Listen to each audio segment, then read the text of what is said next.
నిమిషం.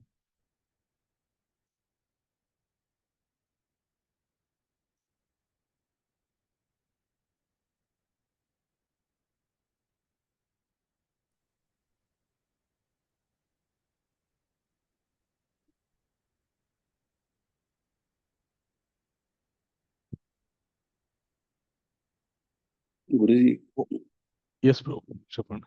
Power point presentation అని పంపించగలుగుతారా స్వామి mail ఐడికి ఏదైనా? ట్రై చేస్తాను బ్రో. ఓకే, మీకు పంపిస్తాను, నేను రిక్వెస్ట్ పంపిస్తాను mail. Okay. Thank you guruji. ఓం అజ్ఞానతిమిరంధస్య జ్ఞానాంజనశలాకయం చక్షురున్మిళితం యేన తస్మై శ్రీగురవే నమః. శ్రీచైతన్యమనోభీష్టం స్థాపితం యేన భూతలే స్వయం రూపః కథామహ్యం దధాతి స్వపదాంతికం.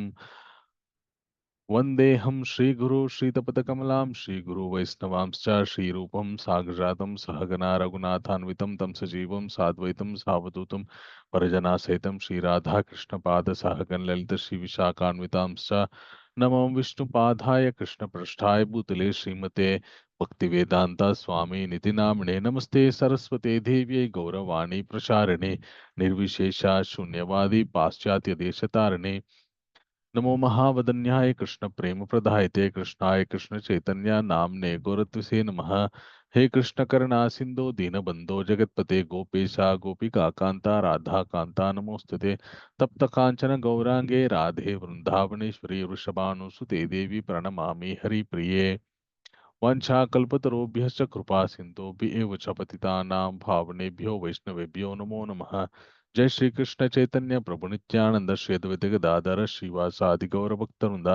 हरे कृष्णा कृष्ण कृष्ण हरे हरे, हरे राम राम राम हरे क्षमस्व हरे हरे. जय जय श्री चैतन्य जय नित्यानंद जय द्वैत चंद्र जय गौर भक्त वृंदा. ओम नमो भगवते वासुदेवाय. ओम नमो भगवते वासुदेवाय. ओम नमो भगवते वासुदेवाय. नारायणं नमस्कृत्य नरं चैव नरोत्तमं देवीं सरस्वतीं व्यासं ततो जयमुद्रेत्. मुखं करोति वाचालं पंगुं लङ्घयते गिरिं यत्कृपातमहं वन्दे श्रीगुरुं दीनतारणं परमानन्दमाधवं श्रीचैतन्य ఈశ్వరం. హరే కృష్ణ, అందరికీ స్వాగతం. ఈరోజు కార్యక్రమంలోకి ఈరోజు మనము భగవద్గీత 12వ అధ్యాయం భక్తి యోగం గురించి మనం తెలుసుకోబోతున్నాం.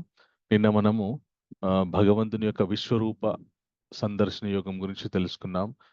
భగవంతుడు తన విశ్వరూపాన్ని అర్జునుడి యొక్క అభ్యర్థన మేరకి తన యొక్క విశ్వరూపాన్ని ప్రదర్శించడం జరిగింది.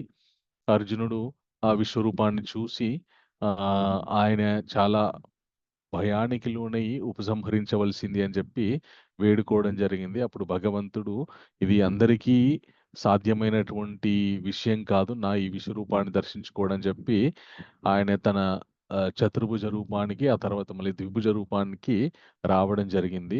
ఆ చతుర్భుజ రూపం కూడా అందరికీ సాధ్యం కాదు దర్శించుకోవడం.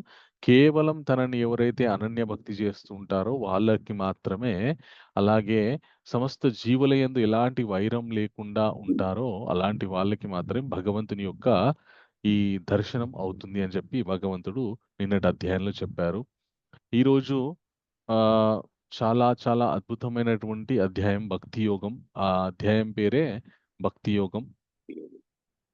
సో ఈ రోజు అధ్యాయంలో ఒక ముఖ్యమైనటువంటి చాలా చాలా ముఖ్యమైనటువంటి ప్రశ్న అర్జునుడు అడుగుతాడనమాట. ఆ ప్రశ్నకి సమాధానంగా భగవంతుడు చాలా చక్కటి విషయాలు చెప్తారనమాట. ఈ అధ్యాయం ఎలా ఉంటుందంటే, ఎవరైతే నిజంగా ఆధ్యాత్మిక సాధనలో ముందుకెళ్ళాలి అనేటటువంటి అభిలాషతోటి ఉంటారో వాళ్ళకి చాలా ముఖ్యమైనటువంటి సంశయాన్ని తీరుస్తుంది అనమాట. సో ఈ అధ్యాయానికి మనం ఇచ్చిన అక్రోనిం సంక్షిప్త నామం GOD, గాడ్, దేవాది దేవుడు. జి అంటే ఆప్షన్స్, ఎంపికలు, డివోటీస్, డిస్పోజిషన్, భక్తుల మనోవైఖరి. ఈ 3 విషయాల గురించి మనం చర్చించుకుంటాం. చాలా చిన్న అధ్యాయం ఇది, 20 శ్లోకాలు మాత్రమే ఉంటాయి. భగవద్గీతలో 12 మళ్ళీ 15 ఈ 2 అధ్యాయాలు చిన్న అధ్యాయాలు, 20 శ్లోకాలు మాత్రమే ఉంటాయన్నమాట. మొట్టమొదట అర్జునుడు ఏమడుగుతున్నాడో తెలుసుకుందాం మనం. అర్జునుడు ఏమడుగుతారంటే ఏవం సతతయుక్తాయే భక్త్యాస్త్వాం పర్యుపాసతే ఏ చాప్యక్షరం అవ్యక్తాం తేషాం కే యోగవిత్తమా అని అడుగుతారనమాట. నిన్న అర్జునుడికి భగవంతుడు తన యొక్క అనంతమైనటువంటి సర్వం సృష్టి మొత్తం వ్యాపించినటువంటి విశ్వరూపాన్ని దర్శింపజేశారు. అద్ అంత అనంతమైనటువంటి విశ్వరూపాన్ని దర్శనం చేసుకున్న తర్వాత అర్జునుడికి ఒక సంశయం కలిగిందనమాట. ఓకే. ఏం సంశయం అంటే, స్వామి ఇప్పుడు ఆహ్, నేను అనంతమైనటువంటి రూపాన్ని జూసాను. అంటే అవ్యక్తమైనటువంటి ఒక రూపాన్ని జూసాను. ఇప్పుడు మిమ్మల్ని ఈ చేరుకోవాలంటే, మిమ్మల్ని భక్తి జేయాలంటే అవ్యక్త రూపకంగా మిమ్మల్ని భక్తి చేయాలా? లేదంటే ఇప్పుడు వ్యక్తమవుతున్నటువంటి ఈ రూపాన్ని కొలుస్తూ మిమ్మల్ని భక్తి చేయాలా? ఈ అవ్యక్త రూపాన్ని ఉపాసన చేయాలా? ఉపాసన అంటే ఇంక భక్తి చేయడం. లేదంటే మనము తీవ్రంగా ఆ విషయాన్ని పొందడానికి చేసేటటువంటి ప్రక్రియ. ఓకే. సో, ఈ అవ్యక్తమైనటువంటి రూపాన్ని కొలవాలా? లేదంటే వ్యక్తమవుతున్నటువంటి రూపాన్ని కొలవాలా? అనేటటువంటి ప్రశ్న అర్జునుడు అడుగుతాడనమాట. ఓకే. సో, అర్జునుడు ఏమని ప్రశ్నిస్తున్నాడంటే ఆహ్, నీ భక్తియుక్త సేవలో సదాయుక్తముగా నియుక్తులైన వారు మరియు అవ్యక్త నిరాకార బ్రహ్మమును ధ్యానించువారు అను ఇరువురిలో ఎవరు మిగులు పరిపూర్ణులు అని భావింపబడుదురు. ఇది మనకి భగవద్గీత థర్డ్ చాప్టర్‌లో మూడో అధ్యాయంలో ఆహ్, మూడో శ్లోకంలో భగవంతుడు ఏం చెప్తారంటే, "లోకేస్మిన్ ద్వివిధా నిష్ఠ పురా ప్రోక్తా మయా నఘ జ్ఞానయోగేన సాంఖ్యానాం కర్మయోగేన యోగినాం" అని చెప్తారు. ఈ లోకంలో 2 రకాలైనటువంటి నిష్ఠతో కూడుకున్నటువంటి వాళ్ళు ఉంటారు. ఒకరేమో జ్ఞానంతో స్ జ్ఞానాన్ని సంపాదిస్తూ సాంఖ్యయోగం ద్వారా, సాంఖ్యయోగం అంటే ఏంటి అంటే, ఒక విషయాన్ని చాలా విశేషంగా ఆహ్, చక్కటి అనాలజీ చేస్తూ ఆ! డీటెయిల్డ్‌గా తెలుసుకోవడం అనేటువంటిది ఏదైతే ఉందో దాన్ని సాంఖ్యయోగం అంటారనమాట. సో, ఈ ఆధ్యాత్మిక విషయాల గురించి, ఆత్మ గురించి, భగవంతుని గురించినటువంటి సాంఖ్యయోగాన్ని ఈ సాంఖ్యయోగం మీద జ్ఞానం తెచ్చుకుంటూ ఉపాసన చేసేవారు, అలాగే కర్మయోగం, భక్తి యోగం చేసేవాళ్ళని చెప్పేసి 2 రకాలైనటువంటి నిష్ఠతో అని చెప్తారనమాట. సో, ఇక్కడ అర్జునుడు అడిగినటువంటి ప్రశ్న గూడా ఆల్‌మోస్ట్ అలాగే 2 ఏ ఏ రకంగా మిమ్మల్ని ధ్యానిస్తే, ఏ రకంగా మిమ్మల్ని ఉపాసన చేస్తే మీరు సులభంగా పొందుతారు. లేదంటే ఏ రకమైనటువంటి ఉపాసన గొప్పది? ఏ రకమైనటువంటి ఉపాసన చాలా గొప్పది అనేటటువంటిది అర్జునుడి యొక్క ప్రశ్న. మనము ఆహ్, మనకి భారతదేశంలో పుట్టాం గాబట్టి ఎంతోమంది ఆహ్, ఆధ్యాత్మిక జీవితంలో ముందుకెళ్ళిన వాళ్ళని గొప్ప గొప్ప స్వామీజీలని, బాబాజీలని అలాగే ఆహ్, చాలా ఆధ్యాత్మిక జ్ఞానం ఉన్నటువంటి వాళ్ళకు మనకి అందరికీ తెలుస్తూనే ఉంటుంది. మనకి చూస్తూ ఉంటాం మన భారతదేశంలో. కానీ మనకి ఆహ్, ఒక సంశయం ఉంటుంది. ఏంటంటే ఆయన అలా జెప్పారు. ఈయన ఇలా జెప్తున్నారు. ఆయన్నేమో భగవంతుడంటే కేవలం ఒక కాంతి మాత్రమే, ఒక కాంతి పుంజం మాత్రమే, ఒక తేజస్సు ఆయన, ఒక శక్తి ఆయన ఆహ్, అని చెప్తున్నారు. వీళ్ళేమో భగవంతుడు ఆయనకు రూపం ఉంటుంది. రూపానికి మనం అర్చన జేయాలి. ఆయన నామాన్ని జపించాలి అని వీళ్ళు జెప్తున్నారు. ఈ రెండిట్లో ఏది కరెక్ట్? అసలు చాలా ఆధ్యాత్మిక జీవితం, ఆధ్యాత్మిక విషయాల మీద ఇంట్రెస్ట్ కలగడమే ఒక గొప్ప విషయం. ఇంట్రెస్ట్ కలిగిన తర్వాత మళ్ళీ దీంట్లో ఇంకా ఒక సంశయము ఏది గొప్పది? ఏ విధంగా భగవంతుడిని అర్థం చేసుకోవడం గొప్పది అనేటటువంటి ఇంకా ఇంకా సంశయం ఉంటుంది. ఎంతమందికి ఇలాంటి సంశయం ఉంది?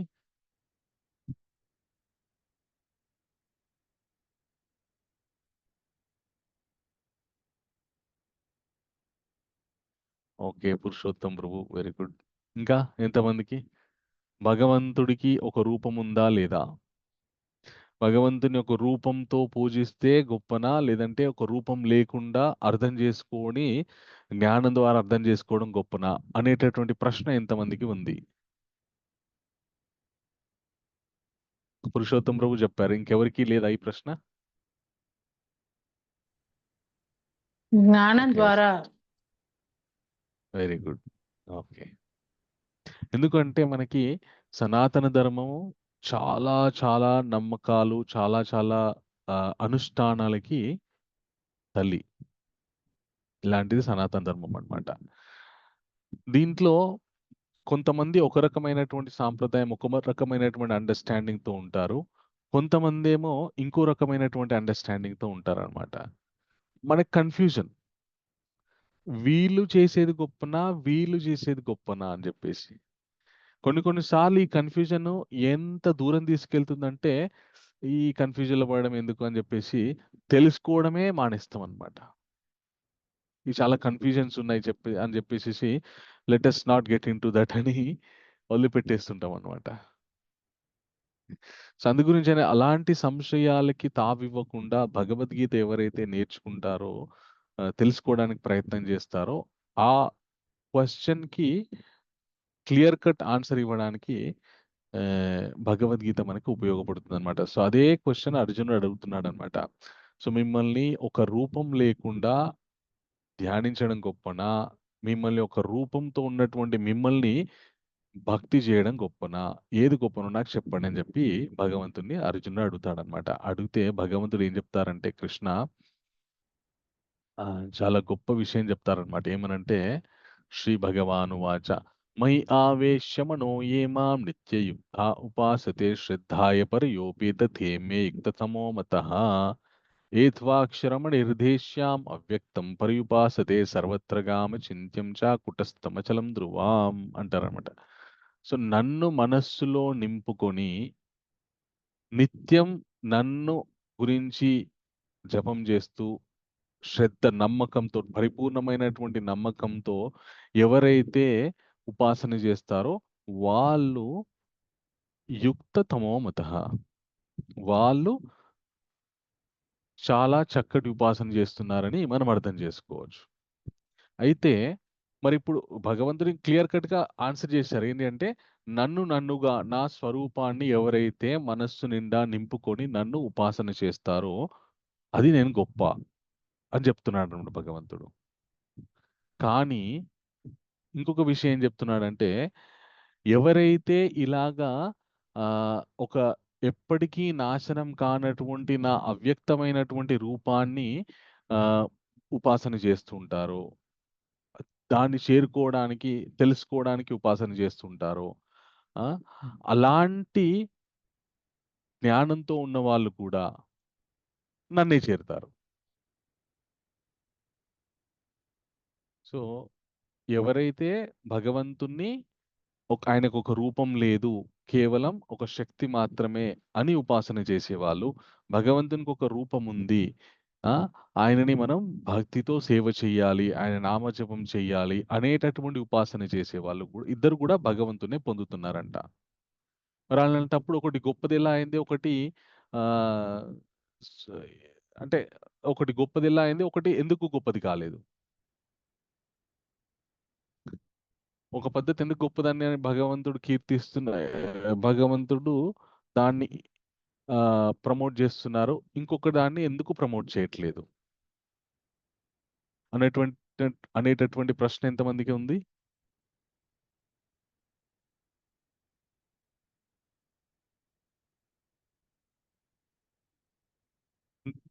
Okay. Rajesh Reddy Prabhu. Thank you Prabhu. Okay. So, దానికి యెస్. దానికి ఆన్సర్‌గా ఆహ్, ఐదో శ్లోకంలో చెప్తాడన్నమాట. ఏమని అంటే, క్లేశోధికతరస్తేషాం అవ్యక్తాసక్తచేతసా అవ్యక్తో హి గతిర్దుఃఖాం దేహాద్ విరవాప్యతే అంటాడన్నమాట. ఎవరైతే నన్ను నేను భగవంతుడిని అయినటువంటి నేను అవ్యక్తుడిగా ఉపాసన చేస్తారో, ఆ విధమైనటువంటి ఉపాసన ఏదైతుందో అది చాలా చాలా కష్టతరంతో కూడుకున్నటువంటి ఉపాసన అని చెప్పి భగవంతుడు చెప్తున్నాడన్నమాట. అయితే మనము 6వ అధ్యాయంలో మనము భగవంతుని ఎలా ధ్యానించాలో తెలుసుకున్నాం. శుచౌ దేశే ప్రతిష్టాప్య స్థిరమాసనమాత్మనా నతి ఉచ్చరితం నతి నీచం చైలాజిన కుశోత్తరం తత్రేకాగ్రం మనకృత్వ ఇతచ్చిత్తేంద్రియక్రియః ఉపవిశ్యాసనే యుంజాత్ యోగమాత్మా విశుద్ధయే సమంకాయ శిరోగ్రీవం ధారాయాన్నచలం స్థిరః సంప్రేక్షాన్నాసికాగ్రం స్వాం దిశశ్చనవలోకయాన్ ప్రశాంతాత్మా విగతభిర్బ్రహ్మచారివ్రతే స్థితః మనస్సంయమ్య మచ్చిత్తో యుక్తో అసితమత్పరః అని. మంచి ప్రదేశాన్ని సెలెక్ట్ చేసుకోవాలి. అది మీద ఉండకూడదు, కిందకి ఉండకూడదు. అక్కడ దర్బల్ని పరుచుకోవాలి. వాటి మీద మన కృష్ణాజినాన్ని వేసుకోవాలి. దాని మీద ఒక బట్ట వేసుకోవాలి. దాని మీద కూర్చోవాలి. కూర్చున్న తర్వాత నిటారుగా కూర్చోవాలి. కూర్చున్న తర్వాత కళ్ళు మొత్తం మూసుకోకూడదు. అలాగని మొత్తం తెరవకూడదు. సగం కళ్ళే తెరిసి ముక్కుటి ఆహ్, కొన భాగం మీద ధ్యానం చేస్తూ శ్వాసను నియంత్రిస్తూ సమస్త ఇంద్రియాలని ఒకే దగ్గర కేంద్రీకరించుకొని కూర్చోబెట్టుకొని బ్రహ్మచర్య వ్రతం పాటిస్తూ ఎక్కువ తినకుండా ఎక్కువ పడుకోకుండా బ్రహ్మచర్యంలో ఉంటూ నన్ను ధ్యానం చెయ్యాలి అని చెప్పి 6వ అధ్యాయంలో భగవంతుడు చెప్పాడు. ఓకే. తర్వాత 9వ అధ్యాయంలో భగవంతుడు ఏం చెప్పారంటే పత్రం పుష్పం ఫలం తోయం యోమే భక్త్యా ప్రయచ్చతి తదాపహృతం భక్త్యా అస్నామి ప్రియతాత్మనః. ఎవరైతే నాకు కేవలం ఒక తులసి ఆకు, లేదంటే కొన్ని నీళ్ళు, లేదంటే ఒక పువ్వు, లేదంటే ఒక ఫలము ప్రీతితోటి, ప్రేమతోటి నాకు సమర్పిస్తున్నారో నేను వాళ్ళకి తొందరగా ప్రసన్నమవుతున్నాను అని భగవంతుడు చెప్పాడనమాట. సో, ఇప్పుడు ఈ 2 కూడా 2 రకాలైనటువంటి ఉపాసనలు. ఒకటేమో అన్నీ వదిలిపెట్టి ఒక రహస్యమైనటువంటి స్థావరంలో కూర్చొని ఇంద్రియాలని అణిచిపెట్టుకొని శ్వాసని నియంత్రిస్తూ చేసేటటువంటి ఉపాసన. భగవంతుని ధ్యానం చేస్తూ చేసేటటువంటి ఉపాసన. ఒకటేమో మనం ఎక్కడున్నా గూడా భగవంతునికి చాలా చాలా బేర్ మినిమమ్, చాలా చాలా సామాన్యమైనటువంటి వస్తువుల్ని సమర్పిస్తూ భగవంతుని ఉపాసన చేయవచ్చు. రెండిట్లో ఏది ఈజీ? రెండోది స్వామి. సెకండ్‌ది. రెండోది ప్రభుజీ. ఇక్కడ భగవంతుడు ఏమంటున్నాడంటే చెప్పండి ప్రభు. అదే నేను కూడా ట్రై చేస్తా ఉంటాను. అంటే ధ్యానం చేస్తూ యోగా తర్వాత ధ్యానం చేస్తూ భగవంతుని పైన అంటే రూపాన్ని మన చేసుకుంటూ రూపాన్ని చూసుకుంటూ కళ్ళు మూసుకొని చేస్తూ ఉంటాం కానీ అది కొంచెం కష్టం. యెస్. యెస్. అంటే అది తక్కువ చేసి మాట్లాడాలనేటువంటిది ఉద్దేశ్యం కాదక్కడ. అది గొప్ప సాధనమే. చాలా గొప్ప సాధనమే. అంత కఠోరమైనటువంటి నియమాలతో ఉన్నది కాబట్టి చాలా గొప్ప సాధనమే. కానీ అందరికీ సాధ్యం కానటువంటిది. అందుగురించని ఇప్పుడు తన ముందున్నటువంటి అర్జునుడికి ఏది సులభమైంది ఇస్తే తాను తొందరగా పట్టుకొని ముందుకెళ్ళగలడో అది అర్జునుడికి ఇవ్వాలనేటటువంటి ఆలోచన. అలాగే ఈ భౌతిక జీవితంలో కలియుగ వాసులందరూ కూడా ఈ దేన్ని పట్టుకుంటే సులభంగా భగవంతుని యొక్క ప్రసన్నతని పొందగలరో దాన్ని ఇవ్వాలనేటటువంటి ఆలోచన. అంతే తప్ప ఇంకొక పద్ధతిని కించపరచాలని, ఇంకొక పద్ధతిని ఇది తప్పు, ఇది మాత్రమే కరెక్ట్ అని చెప్పాలని ఉద్దేశ్యం కాదు. అందుకే భగవంతుడు క్లేశ అధికతరస్తేషాం, ఎవరైతే నన్ను అవ్యక్త రూపకంగా ధ్యానం చేస్తుంటారో అది కష్టంతో కూడుకున్నటువంటి పని, కష్టంతో కూడుకున్నటువంటి ఉపాసన అని భగవంతుడు చెప్తుంటారనమాట. కానీ దురదృష్టవశాత్తు మనకేంటి అంటే చాలా చాలా గొప్ప ప్రవచకర్తలు, చాలా చాలా గొప్ప ఆధ్యాత్మిక జ్ఞానం ఉన్నటువంటి వాళ్ళంతా కూడా భగవంతుడిని మనము ఒక విగ్రహంగా ఆరాధన చెయ్యాలి. కానీ భగవంతుడికి అసలు రూపం లేదు, నామం లేదు అనేటటువంటి విషయాన్ని తెలుసుకోవాలి అని ప్రతిపాదిస్తూ ఉంటారనమాట. ఇది ఎంతమంది విన్నారు ఈ ఈ ప్రతిపాదనని?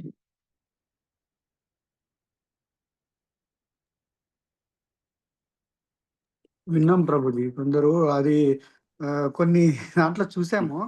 అంటే ఇక్కడ రూపం లేదు, భగవంతుడే వాళ్ళు దేవుడి దగ్గర అంటే ఇతను అంటే ఒక బ్రాహ్మణుడు ఉండేవాడు. అంటే మాకు తెలిసిన అతను. అయితే ఆయన ఎప్పుడు పూజలు చేసేవాడు. వెంకటేశ్వర స్వామి గుడికి వెళ్ళి అన్ని చేసేవాడు. ఒకానొక విషయంలో ఒక అతను వచ్చి చెప్పాడు, భగవంతుని రూపం లేదు, ఏం లేదు, మీరు అక్కడే ఉండాలి అంటే అసలు పూజలు ఎందుకు చేస్తున్నాడు సరికి ఆయన మారిపోయాడు అన్నది. నేనైతే వినలేదు. ఓకే. మిక్స్‌డ్. మిక్స్‌డ్. ఆ!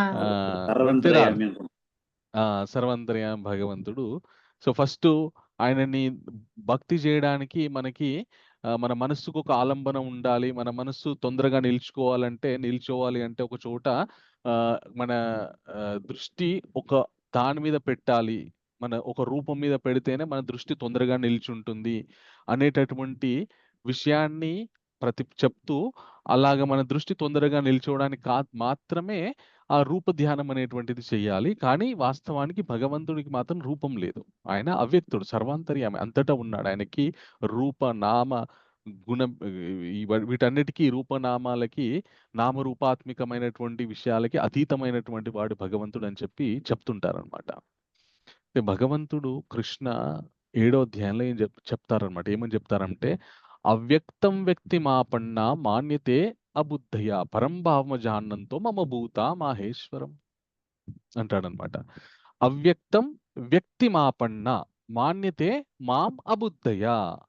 నేను అవ్యక్తంగా ఉంటాను, కానీ అప్పుడప్పుడు అవసరమైనప్పుడు వ్యక్తమవుతుంటాను అని చెప్పి కొందరు అబుద్ధయ ఎక్కువ బుద్ధి పరిపక్వత చెందని వాళ్ళు అంటూ ఉంటారు. అవ్యక్తం వ్యక్తి మాపన్న మాన్యతే మామ బుద్ధయ పరంభావం అజానంతో మమ భూత మాహేశ్వరం. నేను ఈ సమస్త భూత చరాచర జీవులందరికీ కూడా మహేశ్వరుణ్ణి. ఇప్పుడు ఎలాగైతే నేను ముందున్నానో అదే రూపంతో నేను సమస్త జగత్తుని నడిపిస్తుంటాను. కానీ కొందరు మాత్రము ఆయన భగవంతుడు అవ్యక్తుడండి, కానీ అవసరమైనప్పుడు ఆయన వ్యక్తమవుతూ ఉంటారు. అంతే తప్ప నిజానికి ఆయన అవ్యక్తమే అని చెప్తుంటారా అని క్లియర్ కట్‌గా భగవంతుడు చెప్పారనమాట. భగవంతుడు మనకి ఆధ్యాత్మిక జీవితంలో 3 రకాలైనటువంటి స్థాయిలుంటాయన్నమాట. ఓకే. సో, ఈ స్థాయిల్ని అర్థం చేసుకుంటే మనకి ఎవరు ఏ విధమైనటువంటి అండర్‌స్టాండింగ్‌తో ఉన్నారు భగవంతుని మీద అనేటటువంటి విషయం ఏ స్థాయిలోకొస్తుంది అనేటటువంటిది విషయం మనకు అర్థమవుతుందన్నమాట. ఏమని చెప్తారంటే మనకి శాస్త్రంలో బ్రహ్మేతి, నాతో పాటు అందరూ చెప్పండి. బ్రహ్మేతి, బ్రహ్మేతి, పరమాత్మేతి, పరమాత్మేతి, భగవానీతి, భగవానీతి శబ్దయతే. సో, ఈ 3 స్థాయిలన్నమాట ఇవి. బ్రహ్మేతి అంటే సమస్తం పరబ్రహ్మమే. అంతటా పరబ్రహ్మం వ్యాపించి ఉన్నారు. నీలో, నాలో సర్వం వ్యాప్య పరబ్రహ్మం. ఆ పరబ్రహ్మం వ్యాపించి ఉన్నాడు. ఆ భగవంతుడు వ్యాపించి పరబ్రహ్మ అవ్యక్త రూపకంగా అందరిలో అంతటా కూడా వ్యాపించి ఉన్నాడు అనేటటువంటిది బేసిక్ లెవెల్. మనకి భగవంతుడు చెప్పారు కదా, నేను అహం సర్వస్య ప్రభువో మత్త సర్వ ప్రవర్తతే ఇతి మత్వా భజతే మా బుధభావా సమన్విత. అహం సర్వస్య ప్రభువో, నేను అంతటా ఉన్నాను. మత్త సర్వ ప్రవర్తతే, అన్నీ నాలోనే ఉన్నాయి. నేను అంతటా ఉన్నానని భగవంతుడు చెప్పాడు. కాబట్టి అది బేసిక్ అండర్‌స్టాండింగ్. దాని తర్వాత సెకండ్ లెవెల్ ఆఫ్ అండర్‌స్టాండింగ్ ఏంటి అంటే, భగవంతుడు అంతటా వ్యాపించి ఉన్నారు, కానీ ప్రతి జీవుల్లో పరమాత్మగా ఉన్నారు అని తెలుసుకోవడం సెకండ్ లెవెల్ ఆఫ్ అండర్‌స్టాండింగ్. ఆ తర్వాత భగవంతుడు అంతటా వ్యాపించి ఉన్నాడు, ప్రతి జీవిలో పరమాత్మగా ఉన్నారు. తర్వాత ఆయన సస్వరూపంతో కూడా ఉన్నారు. ఆయనే భగవాన్. అందుకే మనకి భాగవతంలో, శ్రీమద్ భాగవతంలో ప్రథమ స్కందంలో 3వ అధ్యాయంలో 28వ శ్లోకంలో ఏం చెప్తారంటే, ఏతే చాంశః కలహ పుంసాం. నాతో పాటు అందరూ చెప్పండి. ఏతే చాంశః కలహ పుంసాం. ఏతే చాంశః కలహ పుంసాం. కృష్ణస్తు భగవాన్ స్వయం. ఇంద్రారి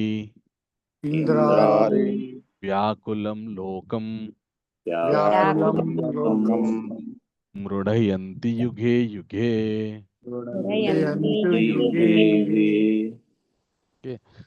సో, ఆ భగవంతుడు కృష్ణస్తు స్వయం భగవాన్. భగవంతునికి ఎన్నో రూపాలు ఉన్నా కూడా కృష్ణ భగవాన్ అని పిలిపించుకోండి. భగవాన్ అనే నామానికి అర్థం కృష్ణుడు.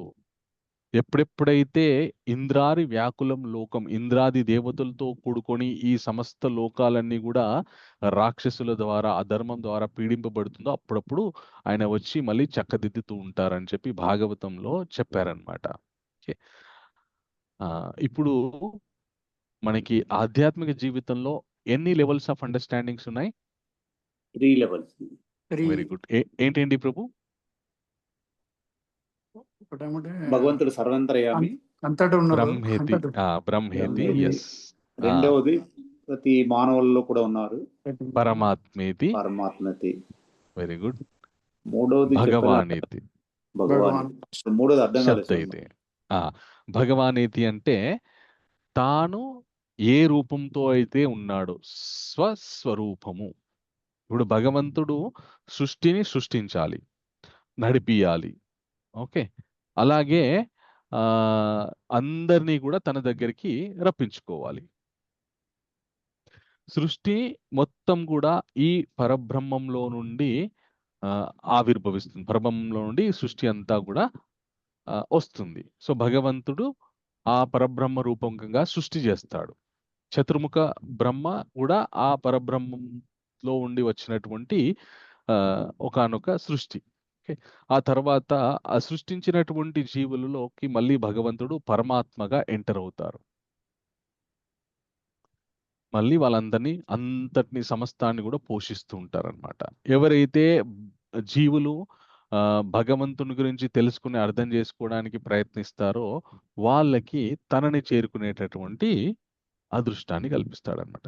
భగవంతుడు ఎలాగంటే 3 రూపాలుగా ఆయన రూపాంతరం చెంది సృష్టి స్థితి చేస్తుంటారనమాట.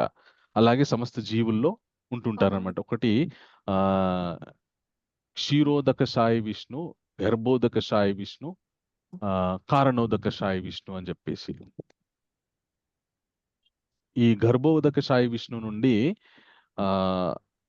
ఆయన గర్భంలో నుండి బ్రహ్మ తామరాకు మొలుస్తుంది, దానిలో నుండి బ్రహ్మ ఆవిర్భవిస్తారు, ఆయన సృష్టి చేస్తారనమాట. ఆ చేసినటువంటి సృష్టిలోకి మళ్ళీ భగవంతుడు మొత్తం ఎంటర్ అవుతాడనమాట ఆయన నడిపియడానికి. క్షీరోదక సాయి విష్ణులాగా. ఆ తర్వాత ప్రతి జీవిలోనూ మళ్ళీ కారణదొక సాయి విష్ణులాగా పరమాత్మలాగా ఉంటారనమాట. సో ఇలాగా సృష్టి జరుగుతుంది. మళ్ళీ తన గుణంతోటి మళ్ళీ దాన్ని లయం చేస్తారనమాట సృష్టిని. అయితే ఇక్కడ జ్ఞానులు ఏ విధమైనటువంటి జ్ఞానంతో ఉంటారంటే భగవంతుడు ఇవన్నీ తన శక్తి, అంటే తను ఒక శక్తిలాగా ఉండే చేస్తున్నాడు తప్ప ఒక రూపంలా ఉండి చేయట్లేదు అనేటటువంటి అర్థంతో అనేటటువంటి జ్ఞానంతో ఉంటారనమాట. కానీ భగవంతుడు చెప్పాడనమాట ఏమంటే యథాకాశాస్థితో నిత్యా వాయు సర్వత్రగో మహాన్ తథా సర్వాణి భూతాని మస్థాని తుపధారయ సర్వభూతాని కౌంతేయ ప్రకృతిం యంతిమామికం కల్పాక్షే పునఃస్థాని కల్పాదం సృజామ్యహం. ఎలాగైతే ఆకాశం మీద గాలి ఉంటుందో అలాగే ఆకాశంలో గాలి ఉంటుందో అలాగే ఈ జీవులందరూ కూడా నా మీద ఉంటారు. నేను వాళ్ళందరినీ వహిస్తూ ఉంటాను. కల్పాది యందు సృష్టి చేస్తాను, కల్పాంతరందు మళ్ళీ లయం చేసేస్తాను. కానీ నేను అందరిలో నా యొక్క యోగ ఐశ్వర్యం ద్వారా అందరిలో ఉంటాను అని చెప్పి భగవంతుడు 9వ అధ్యాయంలో చెప్పారనమాట. అందుకే దాన్ని రాజవిద్య రాజగుహ్య యోగం అని చెప్పారనమాట. ఇప్పుడు భగవంతుడు ఏ విధంగా అందరిలో ఉంటారు? తన యొక్క యోగ ఐశ్వర్యం, తన యొక్క యోగ ఐశ్వర్యం ఏదైతే ఉందో సమస్తం, ఆ యోగ ఐశ్వర్యం సమస్తం వ్యాపించి ఉందన్నమాట. సో ఇప్పుడు భగవంతుడికి ఆయన స్వస్వరూపంతో ఎప్పుడు ఉంటారు. కానీ ఆయన యొక్క యోగ ఐశ్వర్యం ద్వారా సమస్తాన్ని వ్యాపించి సృష్టి స్థితి లయలు ఇవన్నీ చేస్తూ ఉంటారు అని మనము అర్థం చేసుకోవాలి. సో ఆ విధమైనటువంటి ఉపాసన భగవంతుడు ఏ విధంగా అవ్యక్తంగా సమస్తాన్ని నడిపిస్తున్నాడో ఆ విధమైనటువంటి రూపాన్ని ధ్యానించడం చాలా కష్టం. అందు గురించని భగవంతుడు తన స్వస్వరూపాన్ని ధ్యానించడం వల్ల చాలా సులభంగా తన యొక్క ప్రసన్నత పొందుతారని అర్జునుడికి చెప్పడం జరిగిందనమాట. అలాగే కృష్ణ ఏమంటాడంటే ఒకవేళ నువ్వు నన్ను నా స్వస్వరూపాన్ని గనుక ఉపాసన చేస్తే ఏతు సర్వాణి కర్మాణి మై సన్యాసమత్పరః అనన్యేనైవ యోగేన మాం ధ్యాయంత ఉపాసతే తేషాం అహం సముద్ధార్త మృత్యు సంసార సాగరాత్ భవామిన చిరత్ మయ్యా విశిత చేతస. నువ్వు నా స్వస్వరూపాన్ని ఆరాధన చేస్తూ నా మీద భక్తి పెంచుకొని నేను చెప్పిన విధంగా నువ్వు కర్మలు ఆచరిస్తూ నాకు అర్పణపూర్వకంగా ఆ కర్మలను ఆచరిస్తూ నన్ను ఉపాసన చేసావనుకో, నువ్వు భయపడకు.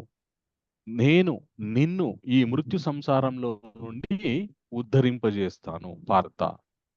కాబట్టి దీనిలో నువ్వు ఎలాంటి సంశయం పెట్టుకోకు.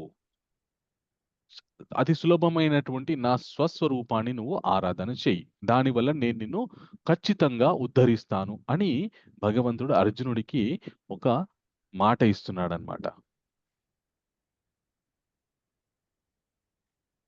అయితే కొన్ని సార్లు ఏం జరుగుతుంది అంటే, ఒకవేళ ఫర్ ఎగ్జాంపుల్ నేను నీకు నన్ను ఉపాసన చేయడం రావట్లేదు అనుకో, ఏం చేయి తెలుసా? అభ్యాసేపి అసమర్థోసి మత్కర్తుం పరమో భవ మదర్థమపి కర్మాణి కుర్వాన్ సిద్ధిమవాప్సిసి. ఒకవేళ నన్ను ఉపాసన చేయడం రాలేదనుకో, ఇక్కడ నుండి భగవంతుడు అర్జునుడికి ఆప్షన్స్ ఇస్తాడనమాట. మనము ఈ అధ్యాయాన్ని 3 పదాలతోటి మనం గుర్తుపెట్టుకోవడానికి ప్రయత్నం చేస్తున్నాం. మొట్టమొదటి పదం ఏంటి? G. Very good, G. Okay, తర్వాతి పదం ఏంటి? ఓ. O, very good. తర్వాత డి. డి. గాడ్. జీ అంటే గాడ్. భగవంతుణ్ణి నిజంగా ఏ విధంగా అర్థం చేసుకోవాలి అనేటటువంటిది భగవంతుని గురించినటువంటి విశేషాలని మనం 1 to 7 శ్లోకాస్లో తెలుసుకున్నాం. తర్వాత 8th శ్లోకా నుండి ఇప్పుడు అర్జునుడికి క్లారిఫై చేశాడు భగవంతుడు, తనని ఏ విధంగా ఉపాసన చేయాలి, ధ్యానించాలి అనేటటువంటి క్లారిటీ అర్జునుడికి ఇచ్చాడు. ఆ విధంగా భగవంతుణ్ణి ఉపాసన చేయడానికి మళ్ళీ డిఫరెంట్ ఆప్షన్స్ ఇస్తాడనమాట ఇక్కడ నుండి. ఆ ఆప్షన్స్ ఏంటో చూద్దాం. ఈ ఆప్షన్స్ ఏవైతే ఉన్నాయో చాలా చాలా సింపుల్ ఆప్షన్స్ ఇవి.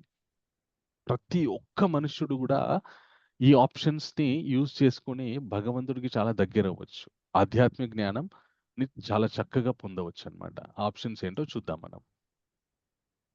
ఓకే. సో, మొట్టమొదట కృష్ణ ఏం చెప్తున్నారంటే, అభ్యాసేపి అసమర్థోసి మత్కర్తుం పరమో భవ మదర్థమపి కర్మాణి కుర్వాన్ సిద్ధిమవాప్స్యసి. ఒకవేళ నీకు నన్ను ఉపాసన చేయడం రాలేదనుకో, నువ్వు నా గురించి పని చేయి. కేవలం నా గురించి పని చేయి. నా గురించి అర్థాన్ని ఖర్చు చేయి. లేదంటే మదర్థమపి కర్మాణి కుర్వాన్ సిద్ధిమవాప్స్యసి. అలాగ నువ్వు నా గురించి కేవలం నన్ను మెప్పించడానికి మాత్రమే నువ్వు కర్మ చేసినా కూడా నువ్వు సిద్ధి పొందుతున్నావు అని చెప్తున్నాను. తర్వాత అథైతాదప్యాసక్తోసి కర్తుం మద్యోగమాశ్రిత సర్వకర్మ ఫలత్యాగం తథా కుర్యతాత్మవాన్. సో, నా గురించి నన్ను మెప్పించాలనేటటువంటి ఆసక్తితోటి నువ్వు నన్ను ధ్యానం చేస్తూ నాకు సంబంధాన్ని ఏర్పరచుకోవడానికి చేసేటటువంటి ఈ నువ్వు కర్మలు చేస్తున్నప్పుడు ఆ ఫలత్యాగం చేసినా కూడా నన్ను చేరుకుంటావు నువ్వు. సో, ఇప్పుడు మనకి భగవంతుడు ఏం చెప్తున్నా అంటే, ఈదర్ నువ్వు నా గురించి పని చేసినా పర్వాలేదు, నన్ను యు విల్ విన్ మీ, నన్ను ప్రసన్నని చేసుకోగలవు. అలాగే నా పనులు చేసి వాటి యొక్క ఫలితాన్ని నాకు త్యాగం చేసినా నా కృప నీకు దొరుకుతుంది అని డిఫరెంట్ ఆప్షన్స్ ఇస్తున్నాడు అనమాట. ఇవన్నీ కూడా మనం చేసేటటువంటి కర్మలే. అర్జునుడికి నువ్వు నా గురించి పని చేయమనంటే నువ్వు ఎక్కడికో వెళ్ళి కొండలు దవ్వి తీసుకురమ్మని చెప్పట్లేదు అక్కడ. ఆయన చేయాల్సినటువంటి పనే భగవంతుని గురించి చేయమని చెప్తున్నారనమాట. మనకి సమాజంలో చాలా మంది ఎన్నో మంచి పనులు అవి ఇవి చేస్తూ ఉంటారనమాట. అది తప్పు కాదు, మంచిదే. కానీ అవి భగవంతుడి గురించి చేయడం వల్ల ఉద్ధరింపబడుతున్నారు. లేదు నేనే చేస్తున్నాను నేనే మంచివాడిని అనే భావంతో చేయడం వల్ల ఏమైపోతుంది అంటే మళ్ళీ ఒక మాయలో ట్రాప్ అయిపోతారనమాట. ఏ మాయలో ట్రాప్ అయిపోతారంటే నేనే చేస్తున్నానంతా, నా వల్ల నీ మంచి జరుగుతుంది, నేను నేను నేను అనే ఒక మాయలో ట్రాప్ అయిపోతారనమాట. దానివల్ల చేసేది మంచి పని అయినా కూడా ప్రోగ్రెస్ అవ్వట్లేదు. ఈగో ఈగో ఎస్, చేసేది మంచి పనే కావచ్చు, కానీ దానికి నేనని యాడ్ అవ్వడం వల్ల ఏమైపోయిందంటే ఈగో స్టార్ట్ అయిపోతుంది. ఈగో వల్ల మెల్లమెల్లగా ఇంకా ఈగోకి చాలా మంది అక్క చెల్లెలు ఉన్నారనమాట. వాళ్ళందరూ వస్తారనమాట, వాళ్ళందరూ వరించేస్తారనమాట మనుష్యుల్ని. ఎందుకంటే ఈ మాయామోహితమైనటువంటి ప్రపంచంలో ఇక్కడ మాయాదేవి ఆ, యొక్క ప్రపంచం ఇది. ఓకే, సో మన నేను అనుకోవడమే మాయ. నేను చేస్తున్నాను. ఎందుకంటే భగవంతుడు మనకి 7వ అధ్యాయం నుండి చెప్తున్నాడు. మనకి శక్తి ఎక్కడి నుండి వస్తుంది, మనం ఎలా ఆవిర్భవించాము, మన యొక్క జన్మ ఎలా జరుగుతుంది, ఈ విషయాలన్నీ చెప్పాడు. చెప్పిన తర్వాత ఇప్పుడు నన్ను నేను పుట్టించుకున్నానా? లేదంటే నాలో ఉన్నటువంటి శక్తిని నేనే తయారు చేసుకున్నానా? లేదు కదా. నాకు భగవంతుడిచ్చినటువంటి శక్తి, భగవంతుడిచ్చిన వనరుల నుండి నేను పొందినటువంటి శక్తి. కాబట్టి నేను ఆయనని ఎక్నాలెడ్జ్ చేయాలి ఏది చేసినా కూడా. పిల్లోడికి అన్నీ ఫీజు కట్టి, చదివిపిచ్చి, స్కూల్‌కి పంపించి, బట్టలు కుట్టిచ్చి, ఖర్చులకు డబ్బులిచ్చి, మంచిగా అక్కడిక్కడికి తిప్పి, వాడిని సంతోషంగా ఉంచడానికి మీరెంత ప్రయత్నం చేస్తున్నప్పుడు వాడు ఆ పిల్లవాడు అన్నీ నేనే చేసుకుంటానంటే ఎట్లా ఉంటుంది? స్పాన్సర్ చేసేది మీరు, పేరు పెట్టుకునేది వాడు. ఏమనరు, కానీ బట్ లోపల అరే! సరే నువ్వే చేసుకుంటున్నావు కదా! చేసుకో నువ్వే అని చెప్పేసి వదిలేస్తారు.